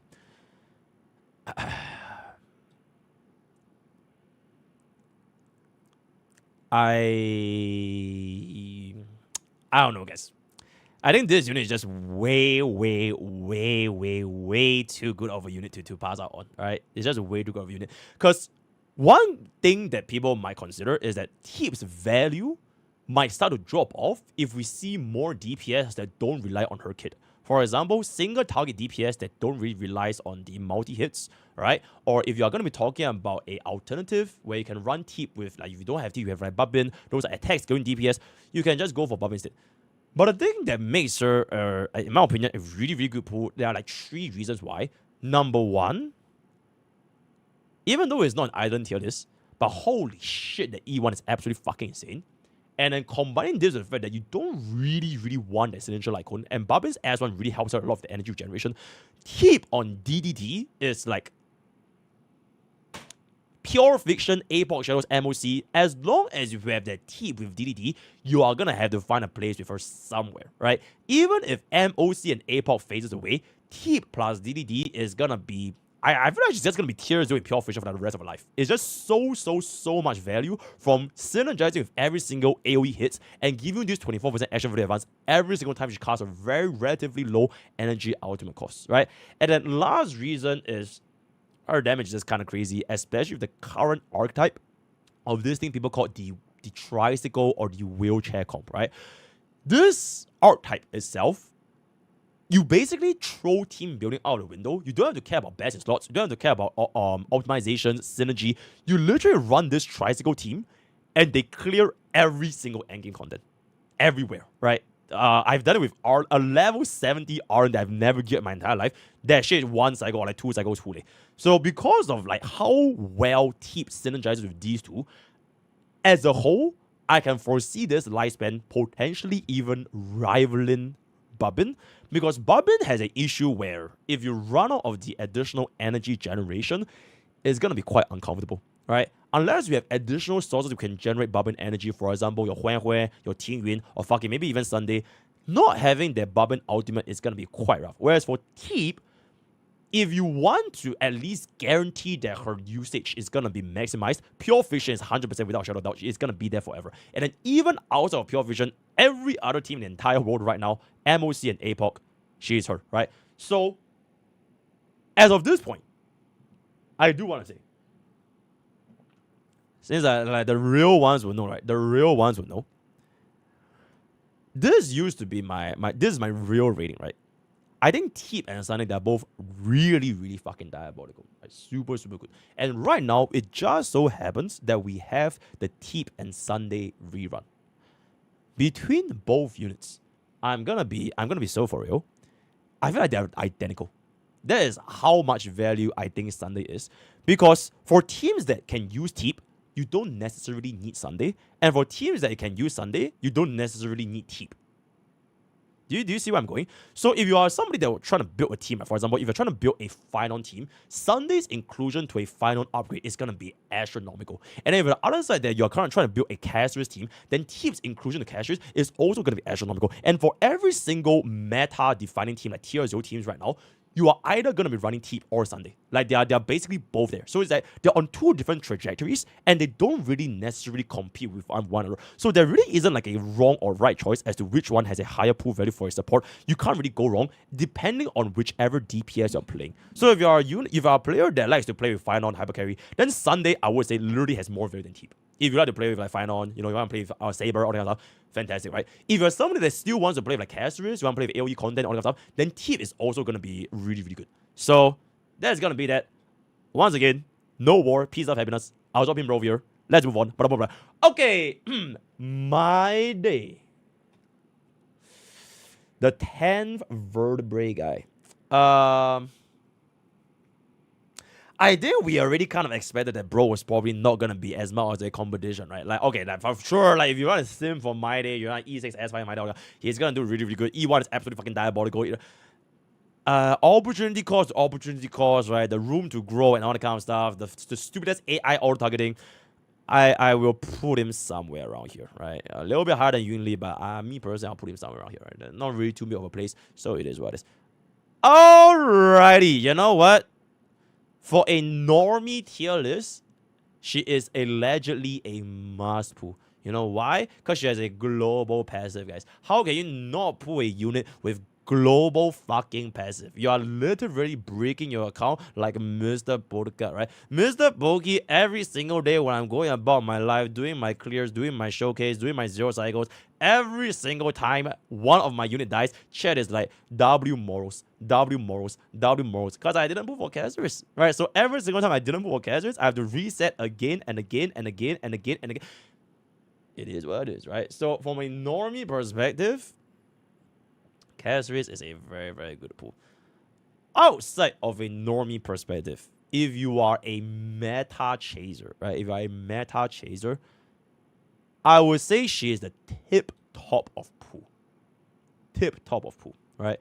First of all, whether you need a global passive, most of the time, unless you're trying to, don't drive yourself crazy resetting for 0 cycles, doesn't really matter. And if you have a good and proper sustain team, probably won't be activating this sustain, this global passive anyways. So that's gonna be that. As a general DPS performance, I would say right now she is the tip top of version 3 as of the time we're recording, right? That is until Finon gets Ceridra. Then we'll see how Finon cooks. But right now, Caceres' performance with Hyacinth and Teep, probably like the most universal DPS that can clear every single end content. But the thing is, once again, as per HSR standards, she's getting shielded quite a lot ever since the last Pollux. For now, she's still getting a bit of a shilling because the MOC buff buffs your slot 1 Mimo Sprite damage and your ultimate thingy. So she's still getting a bit of a shield. But as time progresses forward going in the future, so the next MOC is going to be Savrok as well as Aventurine, and then there's going to be a new MOC after that, and the buffs are going to change. Most likely what I'm guessing is going to happen is that they will shield for DOT and Final, because 3.5 is Hyacinth and 3.5 second half is going to be Ceridra, right? So because they want to upsell the DOT R-type as well as Final, which literally just had better than 3.4, I would say they would take the shilling away from Caceres and go into these other DPS. So right now, at this point in time, if we ever get another like Caceres rerun, she is really, really good, right? Her performance with Hyacinth and Teep, unquestionably, you wouldn't have any problems with her, right? But if you are just gonna be going for a simple Caceres without any of the vertical investments, right? She's gonna work, but be expected to upgrade and invest in the vertical investments going forward in the future, just like every other DPS in the list as time goes on, right? Same thing for Acheron, same thing for Herda, same thing for Caceres. Right now, she's gonna be fine, but after like 6 months and you go into like version 4 and you don't get Hyacinth, you don't get Teep, and you're still running like RMC, Gallagher, and Pella, I think you can expect your character's performance to basically drop off. Because this is the formula for every single DPS. You upsell a DPS right now to make sure that their performance is very good even without the vertical investments, and then they release the vertical investment in the future, and then they move away the shilling, so you are more or less going to be requiring the vertical investment to make them keep up with the brand new shilling. It is the same game. I've been playing this game for so long, I can literally read it in the back of my ass right now. So that is the formula. If you want her, as of this point, she is pretty much going to be somewhere in this. Actually, you know what? Nah, this is going to be a good case. So that's okay.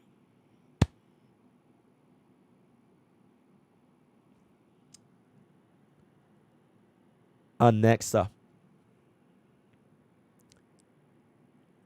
This guy.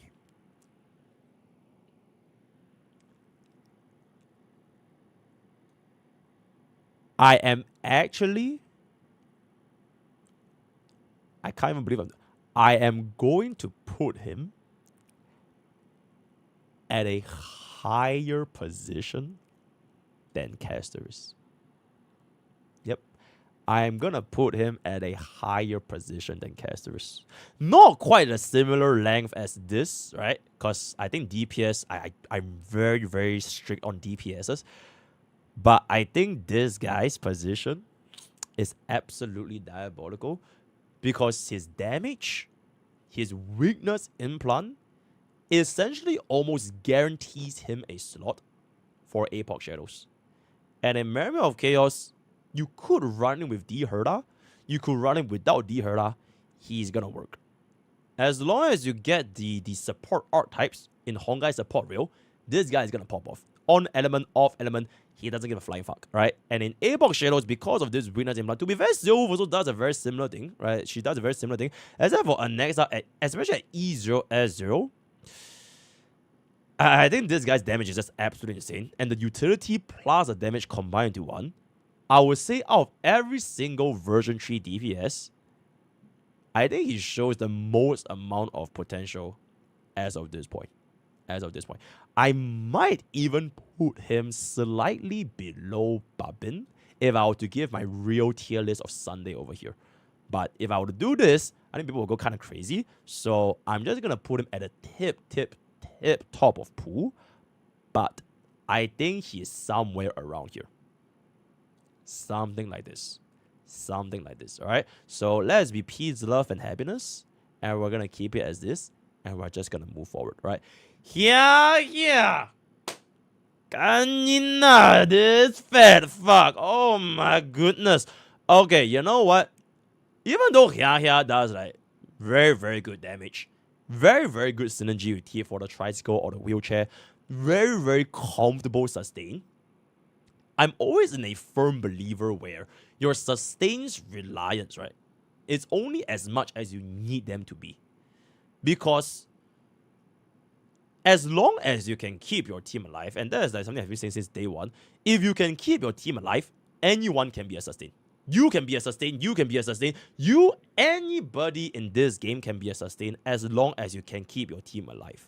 So I would say for people that have no issue sustaining with using units like Gallagher or God forbid Lynx sustainless, then you don't really need a sustain ever because you can already clear this stage. Right? You can really clear it as long as you can sustain. But I would say for like the general player base that don't care about like those like sweaty, uncomfortable sustains, as of this point right now, Hyacinth is the most comfortable sustain. She is the... You don't even have to think. Press full auto, chances are you're probably going to be clearing the stage and none of your team is going to die. She's super comfortable. Just like how when Avenging came out, he's like super comfortable as a sustain as well. And the added benefit of Hia, I think there's two added benefits. One, absolutely insane synergy with Castorus. I would say if you pull Castorus, you have to pull her. You really want a Hyacinth if you already pull Castorus. If you do not have a Castorus and you want to use Hyacinth outside from a Castorus team, she can still be done with either wheelchair, tricycle, or just as a generic sustain slot. But because of the fact that, you can, like I mentioned, as long as you sustain, it doesn't really matter, I would put her somewhere around here, right? Somewhere around here. Very decent. But if you don't need it, then you just don't need it, right? For the general population, I would say even if you don't have Castorus and you're still having issues sustaining because you missed out all the previous sustains, Hyacinth is a pretty decent pool, right? So that is gonna be that. Okay. Cypher. first things first, Cypher has been one of the lowest banners in the entirety of HSR history. I don't think I've ever seen a banner lower than Cypher in my entire life because, she got a Curse of Boot Hill, where she got placed right in between the best sustain for Castris and the Fate collaboration. So everybody and their moms, they are basically just trying to save up for Stellar Jades and, they just skip her. It is what it is. Her performance is absolutely insane, right? True damage, vulnerability, additional stacks, defense reduction if you got the signature like all that kind of stuff. Her performance is really, really good. I would say if you're already someone that got a more or less coherent team going, you have all of the different DPSs with the supports, you could just like chill with her a little bit, because I would say pulling for your waifus in the gacha game, if that's your concern, it should still be number one. Right? Like Saber is a limited unit, right? The free Archer Light Cone, right? The free Archer Light Cone, it is what it is. But going forward, specifically if you're talking about like, let's just say like an Acheron team, right? Or potentially even face out, the damage amplification from Cypher is really, really good.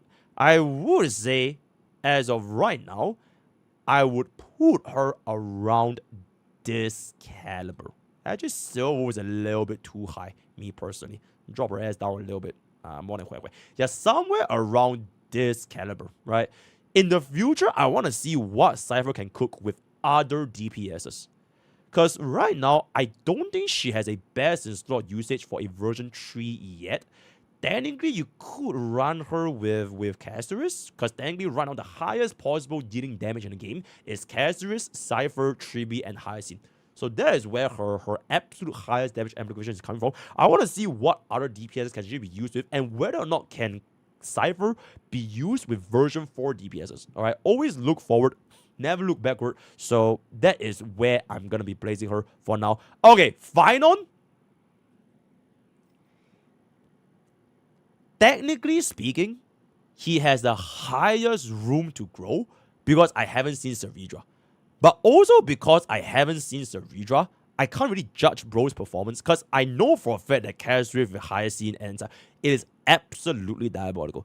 It really just depends on the fact that how good Seridra is going to be. And since Seridra is going to be coming in the next patch, and I don't know what the hell she does, I'm just going to be like super, super conservative and just chuck her somewhere in between here, right? Somewhere in between here. If I know for a fact that Seridra with Sunday, so not Sunday, with Phynon is going to be like super, super strong, I'll bump up eventually. But for now, I'm going to be a little bit more chill and just drop her slightly below a unit that I know for a fact is going to be working exceptionally well. That being said, I do have a potential concern where if you want to run Phynon, right, and you want to run him with a sustain, expect his damage to drop off by a lot.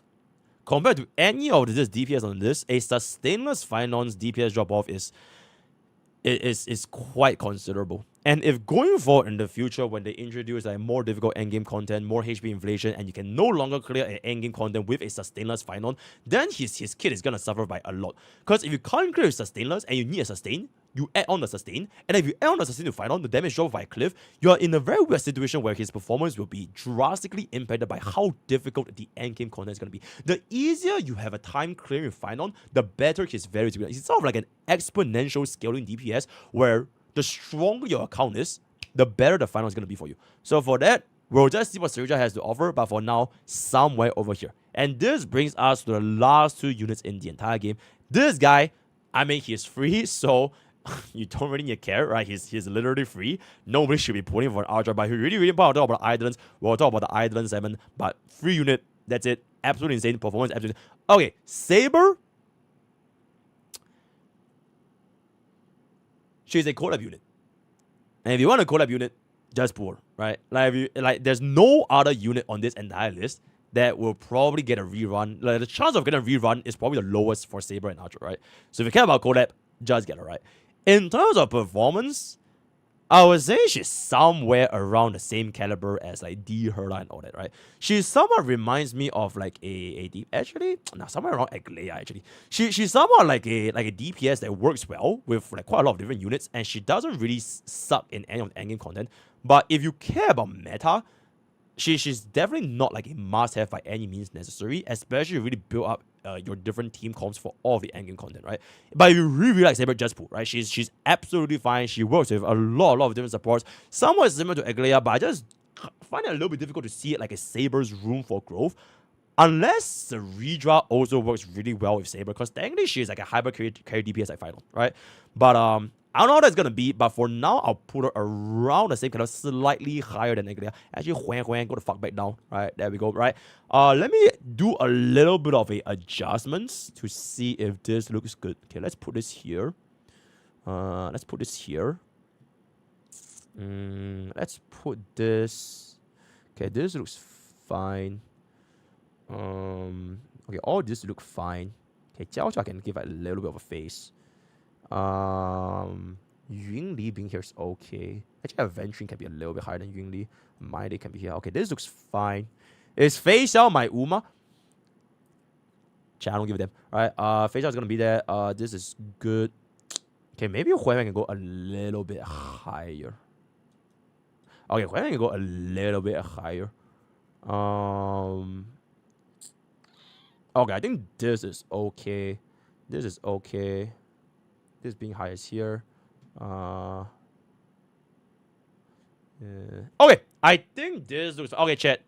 Last minute changes. I will now open the floor for last minute. Anything that you heavily feel that should be changed. Last minute changes. Heavily feel. Heavily. Avenging lower than Hui. Should we put Avenging up? Nah, I'm good. Fei Xiao, shut the fuck up. Sunday up. Yun Li pull up. Why is Fei Xiao so high? What? Aglea, Ranmei, Reba above, bro, chat, there's no difference, guys. This is just by order of release, right? The P list, everyone is just by order of release. There's no up higher. They're all in the P list. Just it's a P list. Jade should be lower. Sunday up. Ranmei at least pulled here. Hell nah. Lodecha up. Now, is Mighty that bad? Bro, it's not a performance tier list. Steel Wolf is better than Cypher. You're trolling. Fei Xiao on P. Shut the fuck up. Jade go down. Jade go down.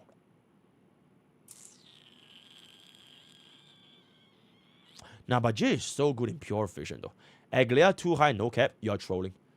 Let Fei Xiao rest. Hell nah. Hyacinth without Light Cone is lower. Lower Acheron. Cypher should be higher. Sunday needs to go up. Baldy up. Fei Xiao is useless. Cypher is immune. Baldy popping up. Sunday is too low or Bubbin is too high. Okay, so I guess the only thing y'all want to change is this is the real tier list, right? Okay, this is the real tier list. This is the real tier list. So we all collectively agree that Fei Xiao is a poo. Okay, we're gonna end off this video over here. Yeah, we're gonna end off this video over here. Peace, love, and happiness. This is the peace, love, and happiness tier list. Peace, love, and happiness tier list. Why is Fei Xiao up there? You can check out my exclusive OnlyFans or whatever the fuck this is gonna be. Let me know what you guys think of the pool value tier list, right? The pool value. My entire chat agrees with this, by the way. My entire chat agrees with this, right? So if you guys have anything to disagree with, you just know that all of my chat, on everyone's soul, we all agree with everything that is being said on this tier list, right? So this is the actual final tier list that everybody here agrees with. On chat's lives, this is what everybody has agreed with. Once again, tier list, just a discussion, not a fact, just an opinion, having for fun. Also, free content. You guys love tier list. Don't act like you don't love tier list. It is what it is. Let me know what you guys think. What day is gonna be. Join Twitch, join Discord, join Twitter, join Patreon. Use code both of them instead of all the best. To see you guys time. Take care. Alright, editor. Alright, put this back in. Alright, put them done. Okay. HSR pool value tier. Pool value tier list fate edition. Okay. Yes, we all love Fei Xiao. Absolutely. If you don't love Fei Xiao, kill. Okay, wait, hold up. Yeah, let me upload this real quick. Time check 10. Okay, check. We have 2 more to roll with, guys. We have 2 more to roll with. Alright, so this is done. Chat, I wonder how Twitter is gonna take this. Okay, you know what? Let's see how Twitter takes this.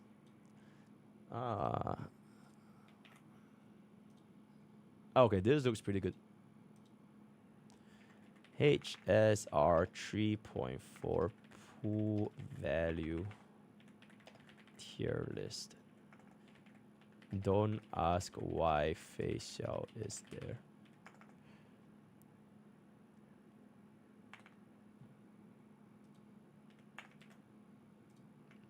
Exceptional.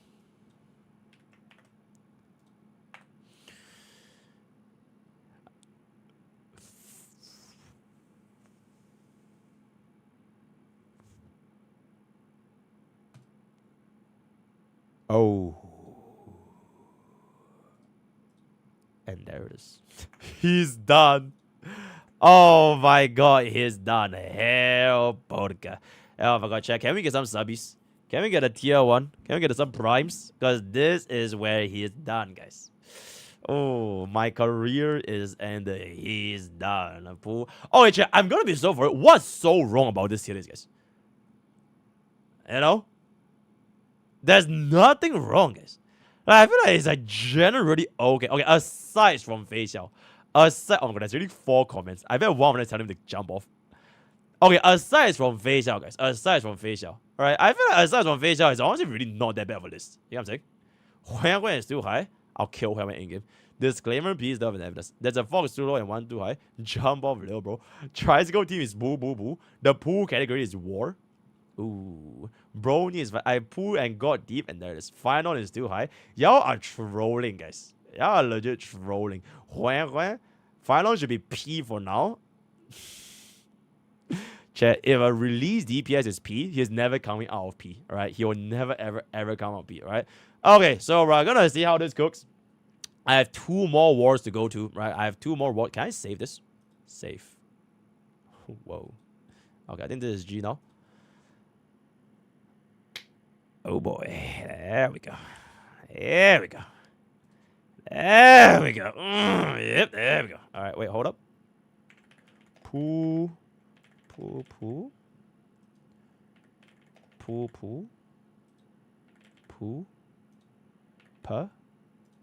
P. Exceptional. All right, let me get some water.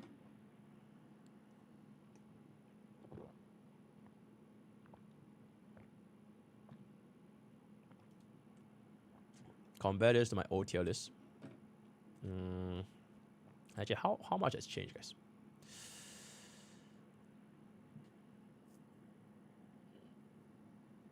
Okay, I feel like the biggest change is just Huang Huang, Fu Xuan, and Super Break.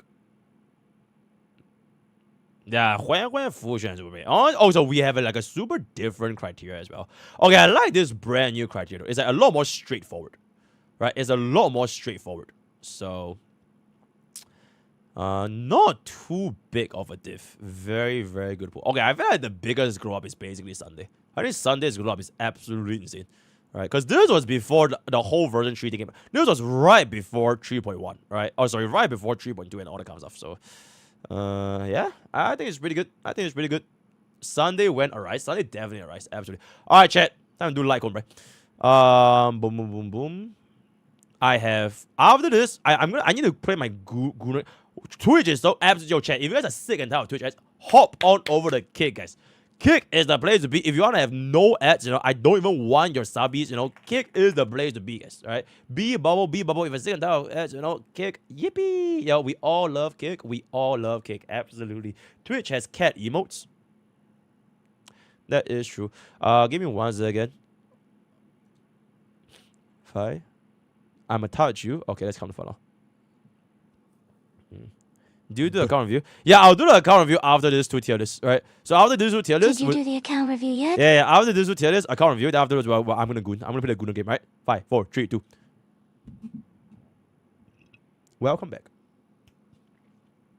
to the next installment of the pool value tier list, Light Cone edition. Just like the previous tier list, just set a couple of ground rules. Not gonna yap too much. Surely, just opinions, not facts. We're gonna have a very, very peace, love, and happiness civil discussion. I think it's great for the community to come around and discuss how their feelings are regarding the state of units, as well as in this case light cones in HSR. Feel free to play this video in the background. I'm not gonna scream, I'm not gonna shout, chilling, yapping, and basically sharing what my thoughts are as basically the HSR 1% deficit and bada bing bada bing. 5 billion hours spent in HSR guy, right? So without further ado, anybody else watch this stream not because of the content, but because MrPokke is so strikingly handsome? Okay, that's absolutely insane. All right, without further ado, I'm just gonna jump right in. Right, category is gonna be exactly the same. Poo, per, as well as P. Very self-explanatory. I don't think I need to explain anything else. So let's just jump right in right now. Boom, boom, boom. Right, this is gonna be very, very fast. Right? So it's on the light cones. That's really, really super self-explanatory. Not gonna stress, just at the previous units. So this is done. Yep. Okay, Fusion Light Cone, honestly, all things considered, not that bad, right? Wait, you can't lose 75-25 to Fusion Light Cone, right? Can you? Can you lose 75-25 to a Fusion Light Cone? Is it possible? No, you can't. Okay. Yeah, I think Fusion Light Cone is actually really not that bad. So maybe a little bit higher than all of these other light cones, but yeah, still not that crazy. This is tier. This is okay. This light cone, Topaz light cone.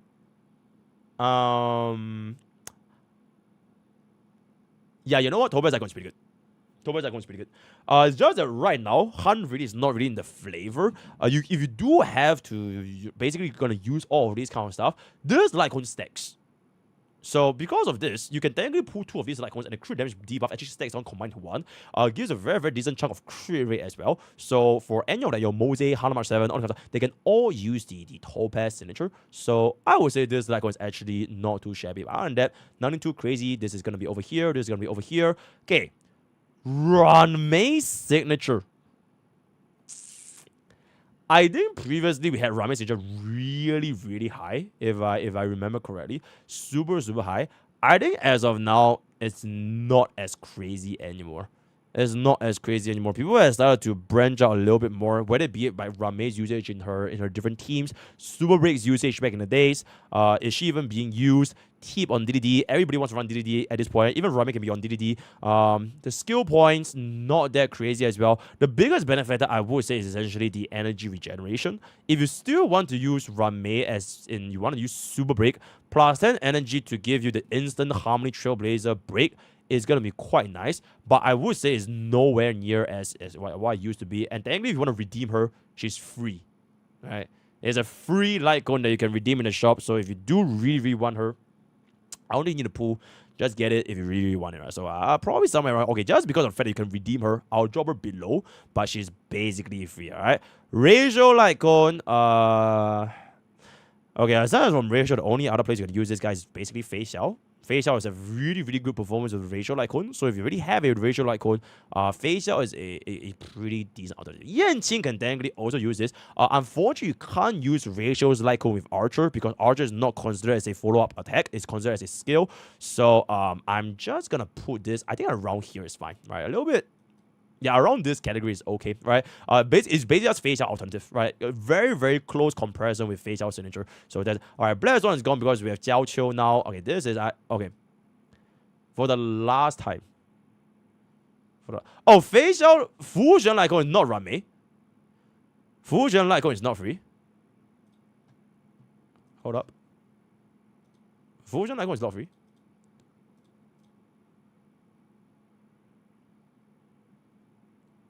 What? What are you saying? It's the same, guys. They're both here, right? They're both here, right? Okay. That crystal's not free? I mean, just buy battle pass, guys. Just get a job. Okay, crop that part, right? Crop that part out. Very, very good. Let's go back in over here. Let's go back in over here. Very, very good. Whoa, job. Okay, chat. Fine, you know what? You fucking G-Bice. Fine. Is this what you want? Is this what you want? Is this what you want? Is this really what you want? Really, chat? Nah? No? Yes? No? Nah? I buy a battle pass just to get S3 Fusion Light Cone. No. Yes. Fuck. Oh, can we just stick to the fucking plan, guys? Okay, we're gonna stick to the fucking plan, okay? Boom. Done. Moving on. Spark. Oh, this is why I don't reach out. The moment I reach out, I'm gonna get one guide and like people just like legitimately just fucking line for fun. While Rame's Light Cone is not in the fucking exchange. And then right here, the moment I open up, Rame's Light Cone is right there. So enough is enough. I'm moving on. Okay, Spargo Signature Light Cone. I've said it once and I said it again. Nobody should be pulling their Stellar Jades for Spargo Signature because we have this thing called DDD. Alright? Nobody should be putting on this. Alright, if you miss your crit, get better crit rolls. You can compensate for shitty crit by getting better crit gears. You can never compensate for 24% action value advance. Technically, you could with like speed. Oh, you build a 300 speed unit, then you don't need action value advance anymore. Technically, that works as well. Yeah, technically that works as well. But me personally, I'm good, right? If I'm going to be spending Stellar Jades for this, I'm good. Okay, Aragorn's S1, at this point, if you want to play S1, just pull this. Very, very straightforward, right? If you want to play S1 Acheron, or rather if you want to play Acheron as a whole, this is pretty much the best in slot. Really no questions asked, and it is like basically your cheapest form of vertical investments before you go for the E2 or you pull for any additional unit. So Acheron's S1 is still really, really diabolical. Basically no other substitutes. Slam this on, boom, done, get the extra stack, you are done, right? If you don't play Acheron, then this is just over here, right? DPS icons, it very depends if you... I'm going to be assuming for every single DPS icon, like you are already pulling or rather using the exact same DPS. So it's not about the DPS, it's like, okay, if you already use them, pull. Right? If you don't use them, then automatically just jump them all the way to the end of the beam, right? So that's gonna be that. Avenger as well, I don't think he's gonna be that crazy, right? A little bit of the vulnerability from the ultimate. You can use the All of My Life. You can use a lot of different substitutes. Even Japart's Moment of Victory is a pretty decent replacement for Aventrine. And right now, Aventrine, if you want to give him a big ass shield, Moment of Victory gives you like a lot more defense as well, right? So I think it's not gonna be that crazy. Barbin's S1. I think Babin's S1 is still really, really nice. The thing is, you can essentially substitute her for a Bronya S1, 2, 3, 4, 5. Whichever one you have Bronya super in position, you can slap this instead of Robin's S1, right? Because Robin's S1 at max is 15% energy regeneration, whereas for Bronya's Light Cone, if I'm not mistaken, is 12 all the way up to 18%, right? It's 12 all the way. So if you have technically speaking, if you have an S5 Bronya signature Light Cone, it is technically even more. But that's assuming you have an S5 Bronya signature, which I'm not too sure if you guys are going to be able to have it. On top of that, you also give a little bit of a damage buff to the entire team. So I would say if you pull for Babin, if you don't want to consider like S5 Bronya, probably something like this, right? Energy regeneration for Robin is still really, really good. Whether should you get S1, I would personally probably get S1 before E2. Because E2 is still quite expensive. But if you can get an E2 Babin to fix a bit of the energy regeneration issue, that's also okay. But main reason why E2 is so good outside of the energy regeneration is a speed buff. E2 Babin is the reason why my face is at 125 speed, why my DPS, my Sunday, can be at 125, 126. Because of the Babin speed buff, you can save a lot of speed substats, right? So, teams of gearing, you can consider as well. I would say this is gonna be over here. Boot Hill Light Cone, okay, like I mentioned, this is assuming you're using those DPS, right? If you're using those DPS, you can slap it up one. So if you're using Boot Hill, I think Boot Hill's icon is really, really decent. But we do have like a alternative, right? I think Mose's icon, the brand new 4-star, is like the alternative. There's the brand new one that they judged, I can't remember the name. What was the name for the 4-star alternative again? It's something from the shadows or whatever the fuck. What is bro's name, guys? Han, right? Ah, yeah, this one. All right, Shadowed by Night, right? So technically, this is a very, very decent alternative you have. Back in those days, we did not have this technology, right? But nowadays, you have this alternative. Not gonna be as important anymore, and you're definitely still gonna be able to essentially make use of that to the more or less the same efficiency, right? A Firefly Light Cone.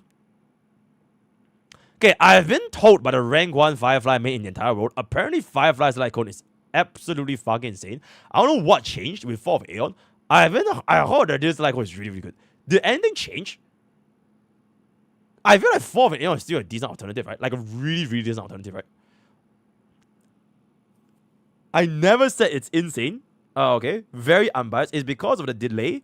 I actually need the delay. 4 of Aeon, the delay, and she doesn't do one shot anymore. Okay, Sarah of the Lake. How shall we up Firefly's Light Cone? It's insane now. It's a mask pool. Is Firefly Light Cone a okay, this is assuming you are using Firefly, right? If you are using Firefly, is this Light Cone a mask pool? It's not a mask pool. Okay, pool. Do we pool with Acheron? Okay, I feel like it's not as crazy as Acheron, right? I think Acheron is just way too important if I'm putting Acheron.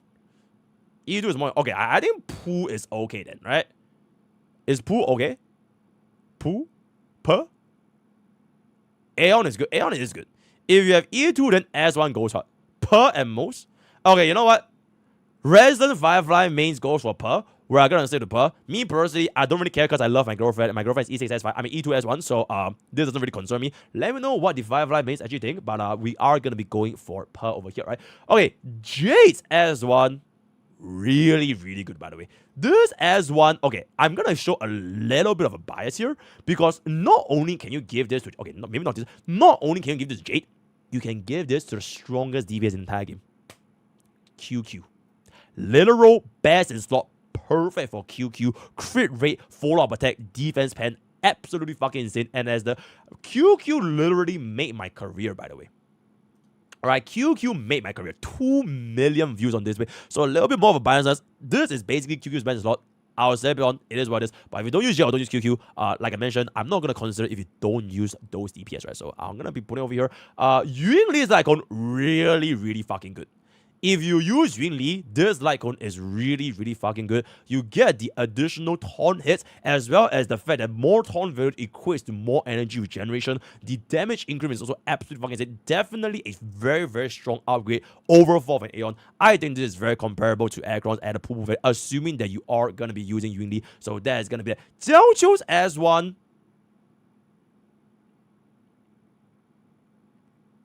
Chat, is Cypher's Light Cone better than Jiao Qiu's Light Cone nowadays? I think she might be, right? I don't know, man. I think Cypher's Light Cone just so fucking good, guys. 24% defense is not with base speed increase. It's better? Oh, fuck. Okay. Last time, Jiao Qiu's Light Cone was really, really good. I think right now, Jiao Qiu Light Cone definitely fell off a little bit hard. Okay, definitely higher than Firefly. I feel like she's around the bottom tier of pool. Not as crazy as Topaz.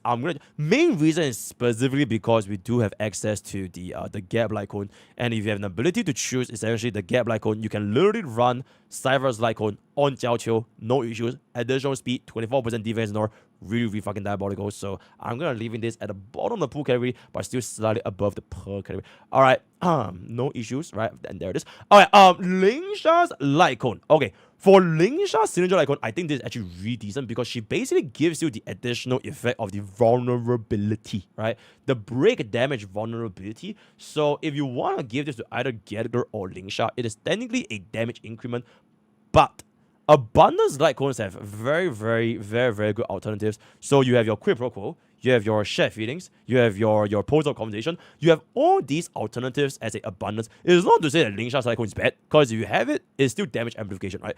But it's just that there's so many different alternatives that you can technically save a lot of strategies to invest this in something else. Most of the time, you're going to be noticing that DPS Light Cones are going to be ranking higher than support Light Cones, because if you're Harmony, can you use DD? Probably. If you're Abundance, can use your Quick Pro Code and everything else? Probably, right? If you're Preservation, can use Day 1 of My Life or like the Treasure of Memories, right? So because of this, you will notice that the difference between your unit's value and your Light Cone's value is that DPS and supports and sustains, they will swap around.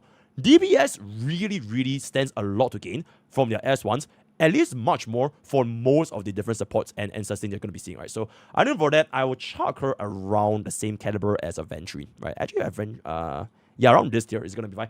Reba, I really, really like Reba's Light Cone. I think Reba's Light Cone is, okay, probably here actually. Reba's Light Cone is still really, really good. Action value advance is something that you don't really find that much for DPS. And I feel like even as a sub, okay, you know what? Actually, somewhere here. Yeah, I think it's somewhere here. Technically, you could use Reba without S1 by vertical investing into the rest of the team. But it's such a cheap increments that I do think that unless, unfortunately, super rate is just not that great. So I can't even rank super rate that crazy high as well. So I will put this around this place. But out of every single break DPS, Reba's Signature Light Cone is going to be a head above shoulders for Firefly.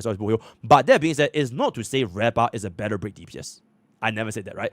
If you use Firefly, then consider Firefly, right? If you don't use Repa, then you don't even need to think about using Repa's Light Cone. Whichever break DPS you use, most of the time, correspondingly speaking, it is a very, very cheap vertical investment. So that is going to be that, right? All right. I don't think anything needs to be said.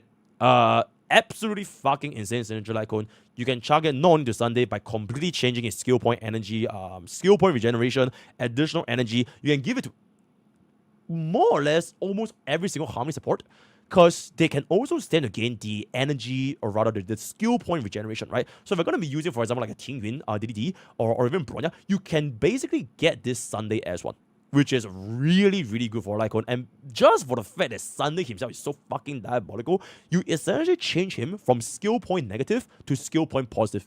So, absolutely fucking insane Light Cone. If not for my wife being there, this Light Cone is probably going to be the only one on poo category. Straight up. I think of all the this is going to be it, right? Absolutely diabolical. WWW. Okay. Fuchs Light Cone. Because we have resolution, it has never been that crazy. And now we have Cypher's Light Cone. And what's crazy is you can literally use Cypher's Light Cone with Fuchs, because defense ignore on Cypher's Light Cone, it can potentially rival that shit without Fuchs as well. Because Fuchs also offers defense ignore, and you want to stack on defense ignore anyway. The downside is you need to have access to EHR, because Cypher's Light Cone give you base speed, right? So getting enough EHR and getting enough break effect, right, to give it to your Fuchs, then you don't really need this S1 as much, right? So I would say this is probably around here, higher than the rest of the break teams. Actually around here, right? Probably around here. Actually, not around here, right? So a lot of alternatives, but Cypher's Light Cone is just for the Nihility Light Cone. Absolutely fucking insane. Herda's Light Cone, if you pull Herda, I would say this is a tip top, right? Probably something. Yeah, if you pull D-Herda and you want to use D-Herda, very straightforward vertical investment, around the same caliber as Acheron's S1. It's just that Herda right now as a whole, I would say she stands to gain a lot, especially as a version 3 DPS. So DPS to DPS, if you're using either Herda or Acheron, extremely strong S1 vertical investments. Slap it on, you're gonna see and feel a world of difference, because these Light Cones don't really change only your damage, it changes your actual rotation. So for Acheron's S1 is additional slash dreams, so you cast your ultimate more frequently, and then for Herda's S1 is skill point, and skill point is just, you know, a very incredibly strong. So for example, why Archer's E1 is so diabolical is because of the skill point, right? So this is a super strong DPS Light Cone. Our Chuck is just extremely diabolical. Okay, you know what? Face out. Okay, Aglaea's S1, okay. This S1, it used to be, I would say, super good, but we are also getting alternatives. I think they just launched it like recently, right? We just had a pretty decent remembrance thingamabob over here. This is for the thingy. I mean, technically you can get a battle pass. Facial Sweat. Alright, wait, actually I did not limit break my facial sweat. Hold up. Okay, let me get this real quick. Facial sweat. I'm gonna be claiming my S5 sweat in a little bit. Yeah. Facial sweat is really decent. This one, if you get it, it's also not that bad, but it is a gacha Light Cone. But the thing is, the most important factor for the Aglaea S1 is because of the speed increase. Without Aglaea's S1, it is really fucking difficult to hit 2x speed Aglaea plus Sunday. And if you want to play the best possible Aglaea with the best possible damage and the best possible speed tuning, it will always be 2x Aglaea plus 1 to Sunday, right? So this S1 essentially enables that playstyle. If you want to play a sub-optimal Aglaea, right, you want to play a base speed Aglaea on a higher speed Sunday, then technically you don't really need to care about this Light Cone that much, because you can just run any of the battle pass or the gacha event 4-star Light Cone. No event, the 4-star Light Cone, then it's gonna be okay, right? So it's ultimately up to you. If you care about Aglaea being the most optimal speed, then I would say she's somewhere around here, right? But if you don't really care about optimizing Aglaea that much, then I think she's somewhere around here, right? So up to you how much you want to give a damn about it. I think to be a little bit more neutral, I just put her somewhere in the middle, right? Okay. Teep Light Cone. Even though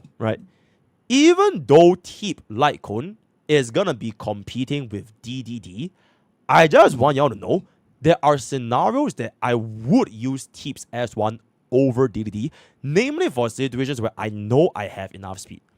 If I know I have enough speed, or I don't care about the 24% action value advance, so for example, if my DPS is already at 135, 134, Teep's signature Light Cone gives her a ridiculous amount of damage amplification, by the way.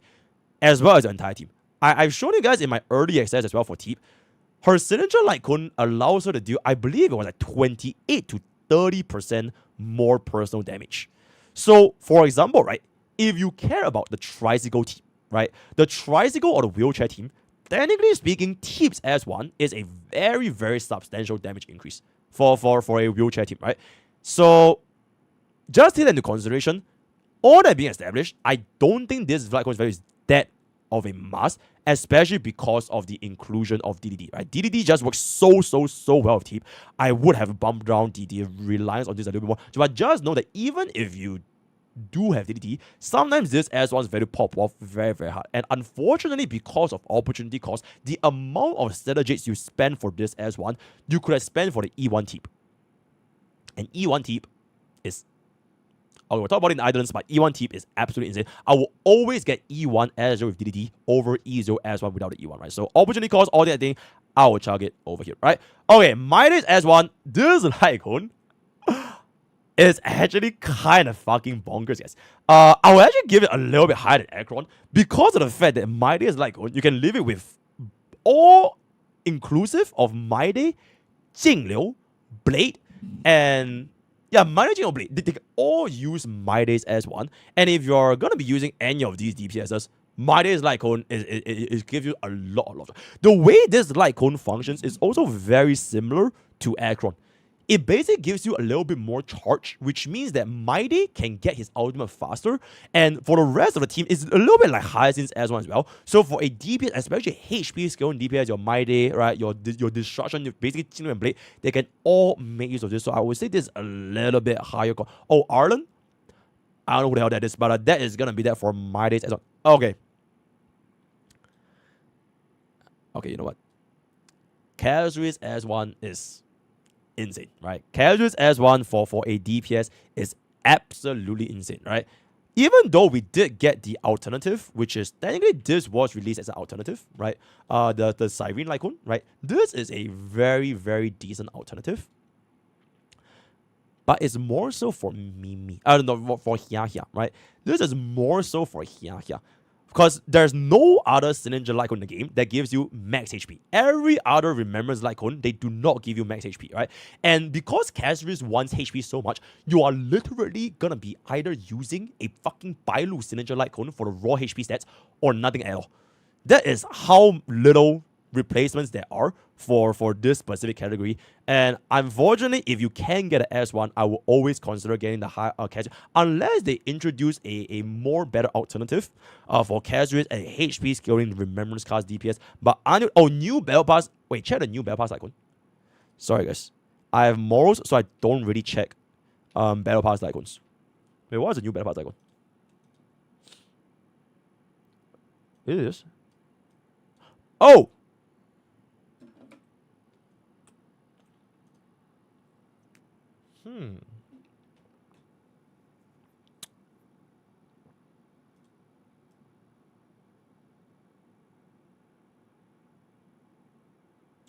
Yo, that is pretty good, guys. Okay, even though he has no HP, raw HP is 1058, guys. Raw HP is 1058. The raw HP is already pretty high. And you get the crit damage field. Okay, chat, but this will expect people to get a job, guys. Okay, chat, how the hell are you guys gonna say Battle Pass Light Cone is an alternative when literally just now, when I was saying like Battle Pass Light Cone, y'all are saying unrelatable because it's a Battle Pass Light Cone. I feel like my chat is being a little bit disingenuous right now. So all of a sudden, Cassius can use a Battle Pass Light Cone, but then the previous motherfucker cannot use Battle Pass Light Cone. That is crazy. That is crazy. Why is this the case, guys? Even with a job Battle Pass... Oh, you know why? Because Cassius mains have no morals anyway, right? So all Cassius mains, they would have gotten a job and they would have just spent on Gacha games in the first place. So they would have no issues spending on Battle Pass because they are Cassius mains. They already pull Cassius. Oh. Oh, he's right. Oh. Oh, okay. You know what? Oh my god. Fine. Okay. You know what? With the Battle Pass Light Cone, I'll drop it down by a little bit because only the Battle Pass icon is a very... But that's assuming you get a Battle Pass icon 5 times. 5 Battle Pass, you can probably drop this down. If you don't wait for that long, just pull this, right? Very, very straightforward vertical investment if you are gonna be playing Cassius. Boom, done. Alright. Okay, Nexa, even though it's really, really good, really, really comfy, I wouldn't say it's that big of a must because the event I'm gonna give is free. And once you max that shit out, you barely ever feel the difference anyways. The main difference of this is more or less the energy regeneration, which guarantees you the ultimate uptime without using energy regeneration rope. But you can circumvent this by using energy regeneration rope, reducing a Nexa's damage, and then still get the job done more or less almost exactly the same. And you know, if the event Light Cone is gonna be like basically like so close to the actual thing, I think this is gonna be over here. But of course, if you want to consider vertical investments, then you can always just go back in again if you want to, right? So that's gonna be that. Okay, this Light Cone is absolutely fucking insane. Even oh my god, is this too high?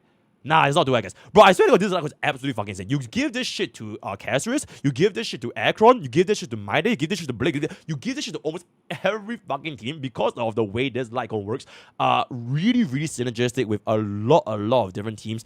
Because of the fact that you basically generate your stacks for so many different units at the same time, while giving you a good amount of speed as well as base HP to make sure that Hyacinth herself can gain a substantial amount of recovery as well as utility as a whole, right? Even though you can use the free option, which is gonna be the one that you get from the gacha pool, this S1 is really, really good. And honestly speaking, between E1, okay, to be fair, Hyacinth's E1 is also really, really good, but because S1 is cheaper, I will consider getting the S1 first, because it is cheaper, and in the future, if you still want to use vertical investment to Hyacinth, you can go back into the E1. But I would say this Hyacinth S1, just because of like how universal this shit is, you can literally give this to RMC.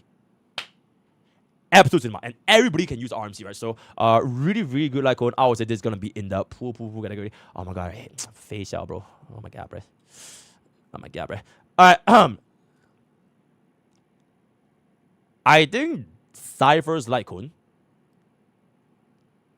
is the most diabolical Light Cone in HSR.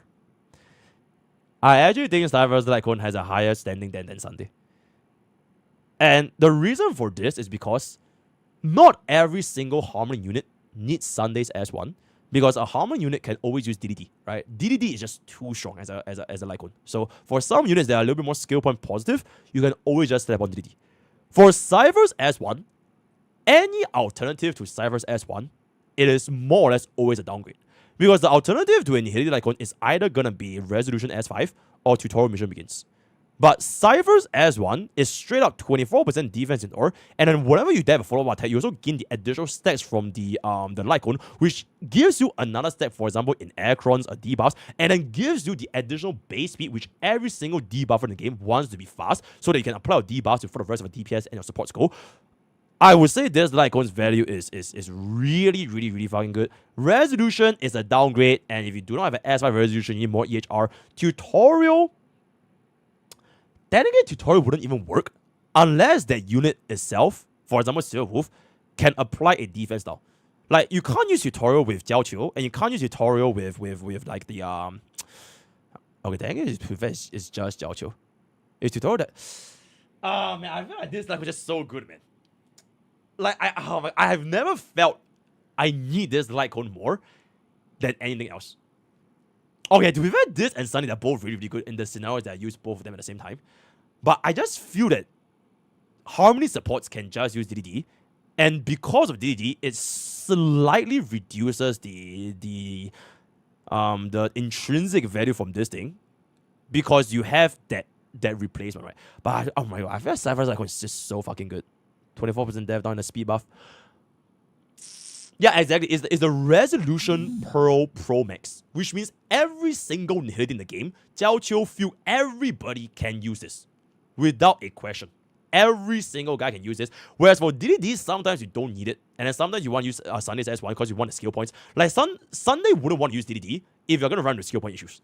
But like, if I can use Cypher's Light Cone, I would just use Cypher's Light Cone because it's just that good.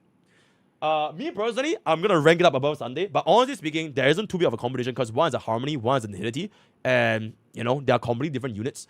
If you're gonna be putting Sunday, I would definitely put this. If you're gonna be putting Cypher or any other Nihility debuffer, you can just get a Cypher Light Cone, right? And because of the universality, I would say this is gonna be a little bit higher for me personally, right? Okay, Final. Ooh, don't let Sarah see this, guys. Ooh, okay, yeah, okay. I think Finon's S1 is gonna be, as of this point, the most big booms upgrade to a DPS itself, mainly because the alternatives are not in place yet. Kazris has an alternative in Battle Pass. Finon doesn't for now, technically speaking, right? Technically speaking, right? Grok, to give you 1 second, right? So I would say right now, because of the damage amplification, if you want to play Finon, his S1 is a very, very easy vertical investment because E1 is not that crazy unless you want to go for E2. So between E1, S1, Finon, and his performance as a kid, when Sarija comes out, all that kind of stuff, this S1 is going to be super, super good. So I would say it is going to be in the poo category. This Light Cone, if you want to play Saber, just get it. Really, really little replacements. Energy is the only destruction energy regeneration in the entire world. Also, it's a collab Light Cone. So if it goes away, it's gone forever. Right? So if you want to play Saber, get it. If you don't want to play Saber, don't need it. So completely up to you. That's pretty much going to be done. And lastly, the free Light Cone. You know what's crazy? This free Light Cone, okay, first of all, nobody needs to pull this. Nobody in God's green earth needs to pull on Archer's Light Cone banner because you get this for free. You get this for free. Alright? And if you're not going to be spending that 200 pulls for the fake collab banner, it doesn't really matter. Alright? Cruising in the Stellar Sea is still a really, really good replacement for Archer. So if you're somebody that cannot hit that 200 pulls and you still want to use Archer, just use Cruising Stellar Sea. I would never ever spend pulls for Archer's signature Light Cone banner ever. I would much rather spend it on a Sunday S1 or even a Teep S1, right? Or even a Teep, or fuck it, even a Spargo S1, right? Okay, maybe that's a little bit too much, but anything but Archer's Light Cone banner just to get to that 200 power, and you get this Light Cone for free. So I would never, ever, ever spend any pulls on this. And with that, I think this Light Cone list is pretty neutral, right? At least compared to the unit list. Okay, aside from Fei Xiao. Yeah, I think this looks pretty good. So, any violent objection, chat, before we wrap up this video? Acheron's Light Cone is way too high. Okay, so just because you clear one cycle using the fucking boundless coil or whatever the fuck, it is unrelatable because you have a motherfucking E2 Silver Wolf. Do I need to remind everybody that Sarah of the Lake has a fucking E2 Silver Wolf? So suddenly all of a sudden, because of an E2 Silver Wolf, oh shit, we don't need the S1. Hell nah, little bro. Hell nah, okay? Any violent objections? Any violent objections? Yo, chat, we're not going to talk about Fei Xiao's Light Cone, right? I know exactly what I know dollar ratio. We're not talking about. Every single time you see Fei Xiao, it's going to be up there. I don't give a damn, right? Any other thing. Put Fei Xiao better, other than that, is completely fine. Danheng Light Cone as ER, nobody uses Danheng. Nobody uses Danheng, right? Nobody cares. How good is Archer Light Cone if it's not free? It's like less than 10% better than Cruising Stellar Sea. Really not that big of a difference. This is for general. If you have those units, you'll pull those units. Yep. Okay, Sarah, keep coping. Alright, chat. With that, we have come to the end of our Light Cone pool value tier list. Let me know what you guys think in the comments below before I wrap up one final video where I'm going to be going away, which is MrPokke from the future. Once again, these are just my opinions, and everybody in my chat agrees. On everyone's soul, collectively, as a whole, we all agree with this tier list. So, on everyone's lives, so everything. This is going to be the tier list for Light Cone pool value, right? Just opinions, nothing fun, nothing banter. There was already a lot of war whenever we're doing this kind of stuff. Let me know what you guys in the comments. Keep it civil, keep it nice. All the best for our gacha pools. Use code POKE for 10% on gamers house and join our anime. We are joined to each other. Blah, blah, blah. I'll see you guys next time. Take care. Alright, Grok, give me 1 second. Boom. HSR pool value. Light Cone. Okay. On everyone's soul. Okay. Silver Wolf Light Cone. If I could delete Silver Wolf Light Cone, I would. You're absolutely fucking right. Okay, wait, hold up. What? Whoa. Okay, wait. Oh.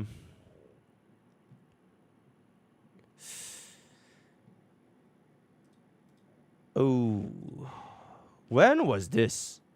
Yo, Grok to the AI. Was it just?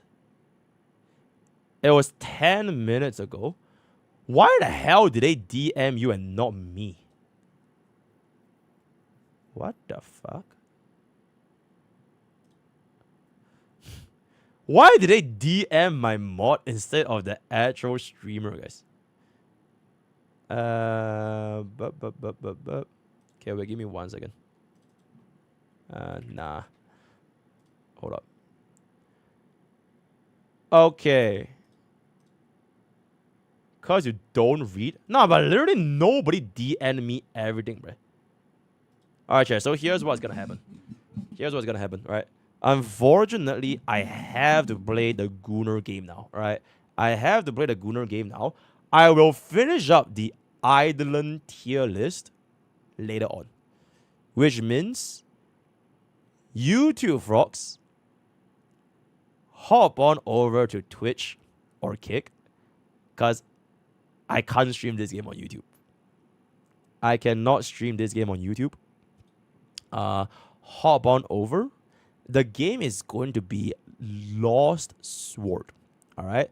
I will do this list after I'm done, and then I'll see you guys a little bit. So I don't think I'm gonna be starting YouTube chat after this. Yeah, because it's gonna be very weird if I suddenly start YouTube chat now. So yep, if you guys want to see this Gunner game, really goon, by the way, hop on over to either Kick. Yo, Gambit, thank you so much for the 5 YouTube stuff, right? I will see you guys for more HSR stuff probably in nah, I don't think I'm going live on YouTube again. Okay, wait, chat. Former goodbye to YouTube. This is pretty much gonna be it, because once I end stream on YouTube, the next time I go live on YouTube is gonna be in 6 days, right? This is it. So after I'm done with this, I'll wrap up this tier list on Twitch and Kick exclusively. So YouTube rocks. I'm done. See you guys in 6 days. I'll probably be back on the 22nd. Thank you guys so much for being my favorite chat. Absolutely. If you guys want to hop on to Lost World, !Twitch, join us right here. Right, where is my Twitch link? Chat, where's my Twitch link? Wait, why do we not have an !Twitch, guys? Hold up. There we go. All right. YouTube, see you guys here. I'll end YouTube right now. Bye-bye. Oh my God, guys.